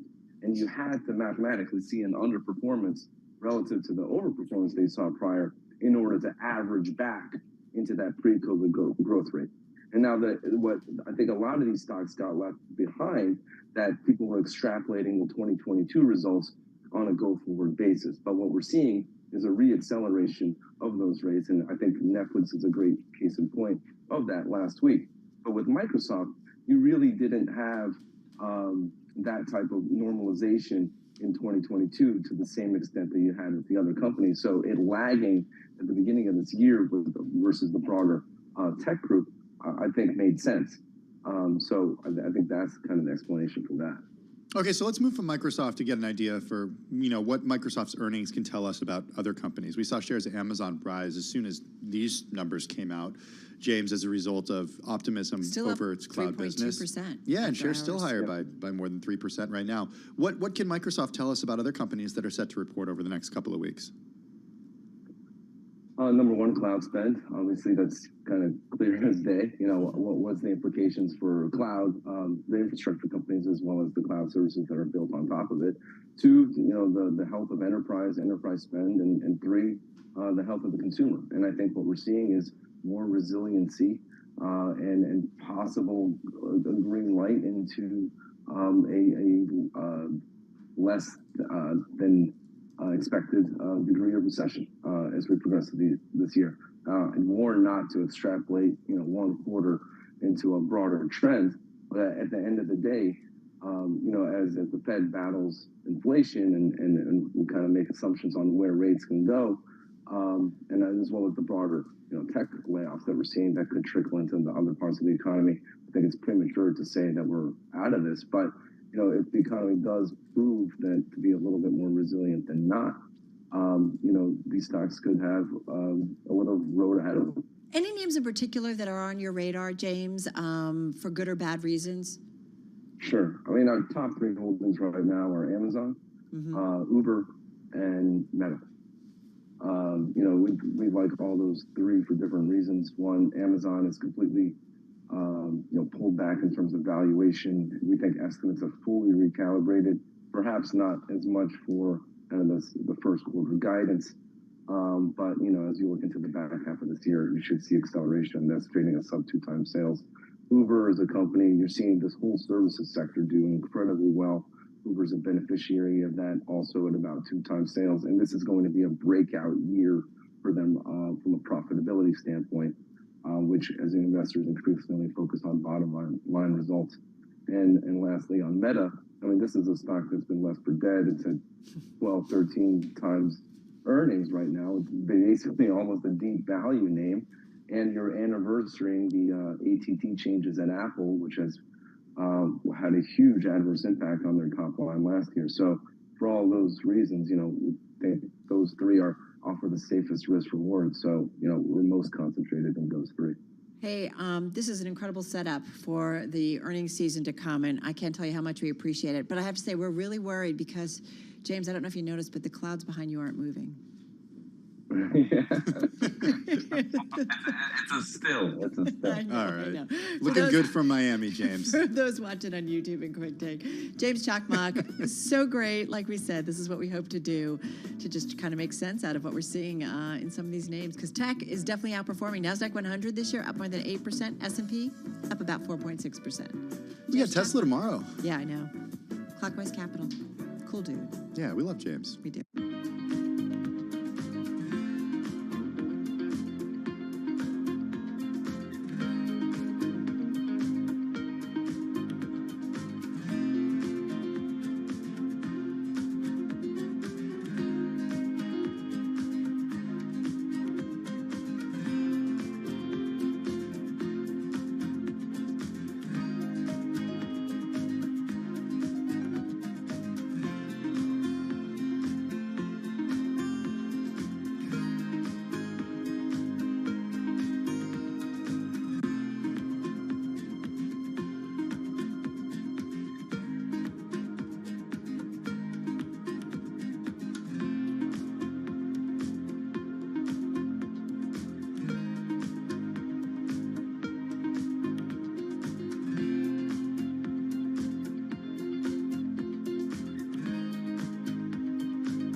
It is 4:53 on Wall Street. Charlie Pellet with today's company headlines. Rupert Murdoch says he is abandoning plans to recombine Fox and News Corp, two media companies he controls.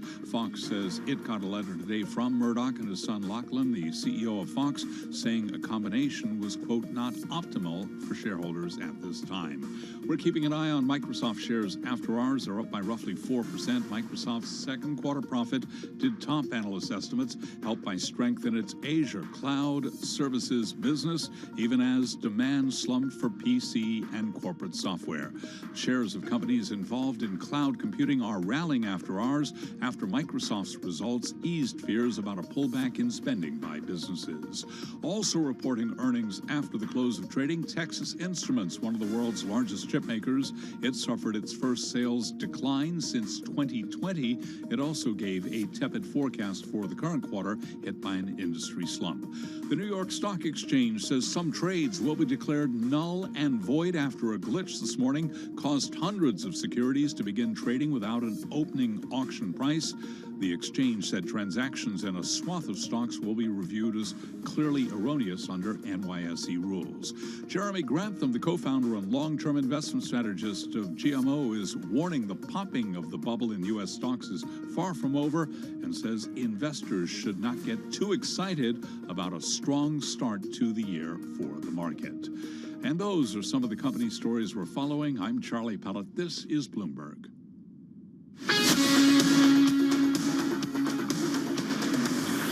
This is Bloomberg Business Week with Carol Massar and Tim Stenivek on Bloomberg Radio. It's Bloomberg Business Week. Tim Stenivek and Carol Massar. Let's get a check on world and national news. For that, we go to Nancy Lyons in the D.C. newsroom. Hey, Nance. Thanks, Tim. Former Vice President Mike Pence is the latest high-level politician to find classified documents in his possession. Bloomberg's Anne-Marie Hordern reports the documents were found in his Indiana home. He had his lawyers do a review and a search of boxes from his time as vice president that were shipped there, and they did find about a dozen of these documents, classified documents. What we do know, according to this report, is that they were then put in boxes and driven to the National Archives. Bloomberg's Anne-Marie Hordern. Back in November, during an interview with ABC News, Pence said he had not taken any classified documents. Following multiple mass shootings in 3 days, President Biden is renewing his call for an assault weapons ban. White House Press Secretary Karine Jean-Pierre. President Biden, like most Americans, believes that this is an urgent issue, that too many of our neighbors, colleagues, kids are losing their lives to gun violence. Jean-Pierre says the administration is urging Congress to act quickly to protect Americans. The Justice Department is suing Google. 8 states are joining in on the lawsuit that targets Google's dominance in the online advertising market. The plaintiffs claim that Google conducted a campaign to stifle potential competition. The government also wants the company to be broken up. We are getting more details about the entertainment at this year's Super Bowl. Rihanna, of course, is doing the halftime show. Now we know country superstar Chris Stapleton will sing the national anthem. The pregame performances will also include Grammy-winning R&B star Babyface performing America the Beautiful. And the Black national anthem, Lift Every Voice and Sing, will be sung by actress and singer Sheryl Lee Ralph, who currently stars in ABC's Abbott Elementary. Global news 24 hours a day, on air and on Bloomberg Quick Take, powered by more than 2,700 journalists and analysts in more than 120 countries. I'm Nancy Lyons. Back to you, Carol and Tim. All right, Nance, thank you so much. So around the world we go in terms of earnings, some news after the closing bell. We're going to start with Microsoft because that stock is definitely popping in the after hours. It's up 4.1% as we speak, so quite a rally. This is happening as the company's profit, second quarter profit, topping analyst estimates, helped by strength in its Azure cloud business, services business, even as demand slumped for personal computer and corporate software. Watch for some headlines as it comes to the outlook for the businesses and some forecasts. That's going to be key. Yeah, Bloomberg Intelligence saying that the sales growth for Microsoft's Azure business was, quote, 100 basis points better than guidance and is a positive indication for Amazon Web Services and Google's cloud unit, especially as investors feared further weakening. Let's also talk Texas. Amazon up 3.3% as a result, too. Thank you, Carol. You're welcome. Let's also talk Texas Instruments. Shares bouncing around a little bit in the after hours, but up about 0.1%. We can go ahead and call that pretty much flat. Sales dropping for the first time since 2020. As a reminder, Texas Instruments is one of the world's largest chip makers, and it has suffered its first sales decline since 2020. It also gave a tepid forecast for the current quarter, hit by an industry slump. Yeah, and the stock had initially popped, but definitely, as you said, settled back. Capital One, meantime, it is down about 1.9% following its latest quarterly update, reporting adjusted earnings per share for the fourth quarter that missed the average analyst estimate. So adjusted EPS $2.82 versus $5.41. Net revenue was $9.04 billion. That's up 11% year over year. The estimate, though, out there was $9.01 billion. So it does look like a little bit of a beat there. Net interest margin for the fourth quarter, 6.84% versus the estimate of 6.89%. And then can we talk Fox real quickly? Yeah, let's talk a little bit about Fox. It's up about 2.2% in the after hours. The headline just crossing moments ago, Rupert Murdoch withdrawing his proposal to merge once again Fox and News Corp. It was a proposal to explore a potential combination of the two, what's old is new again, together, apart. Anyway.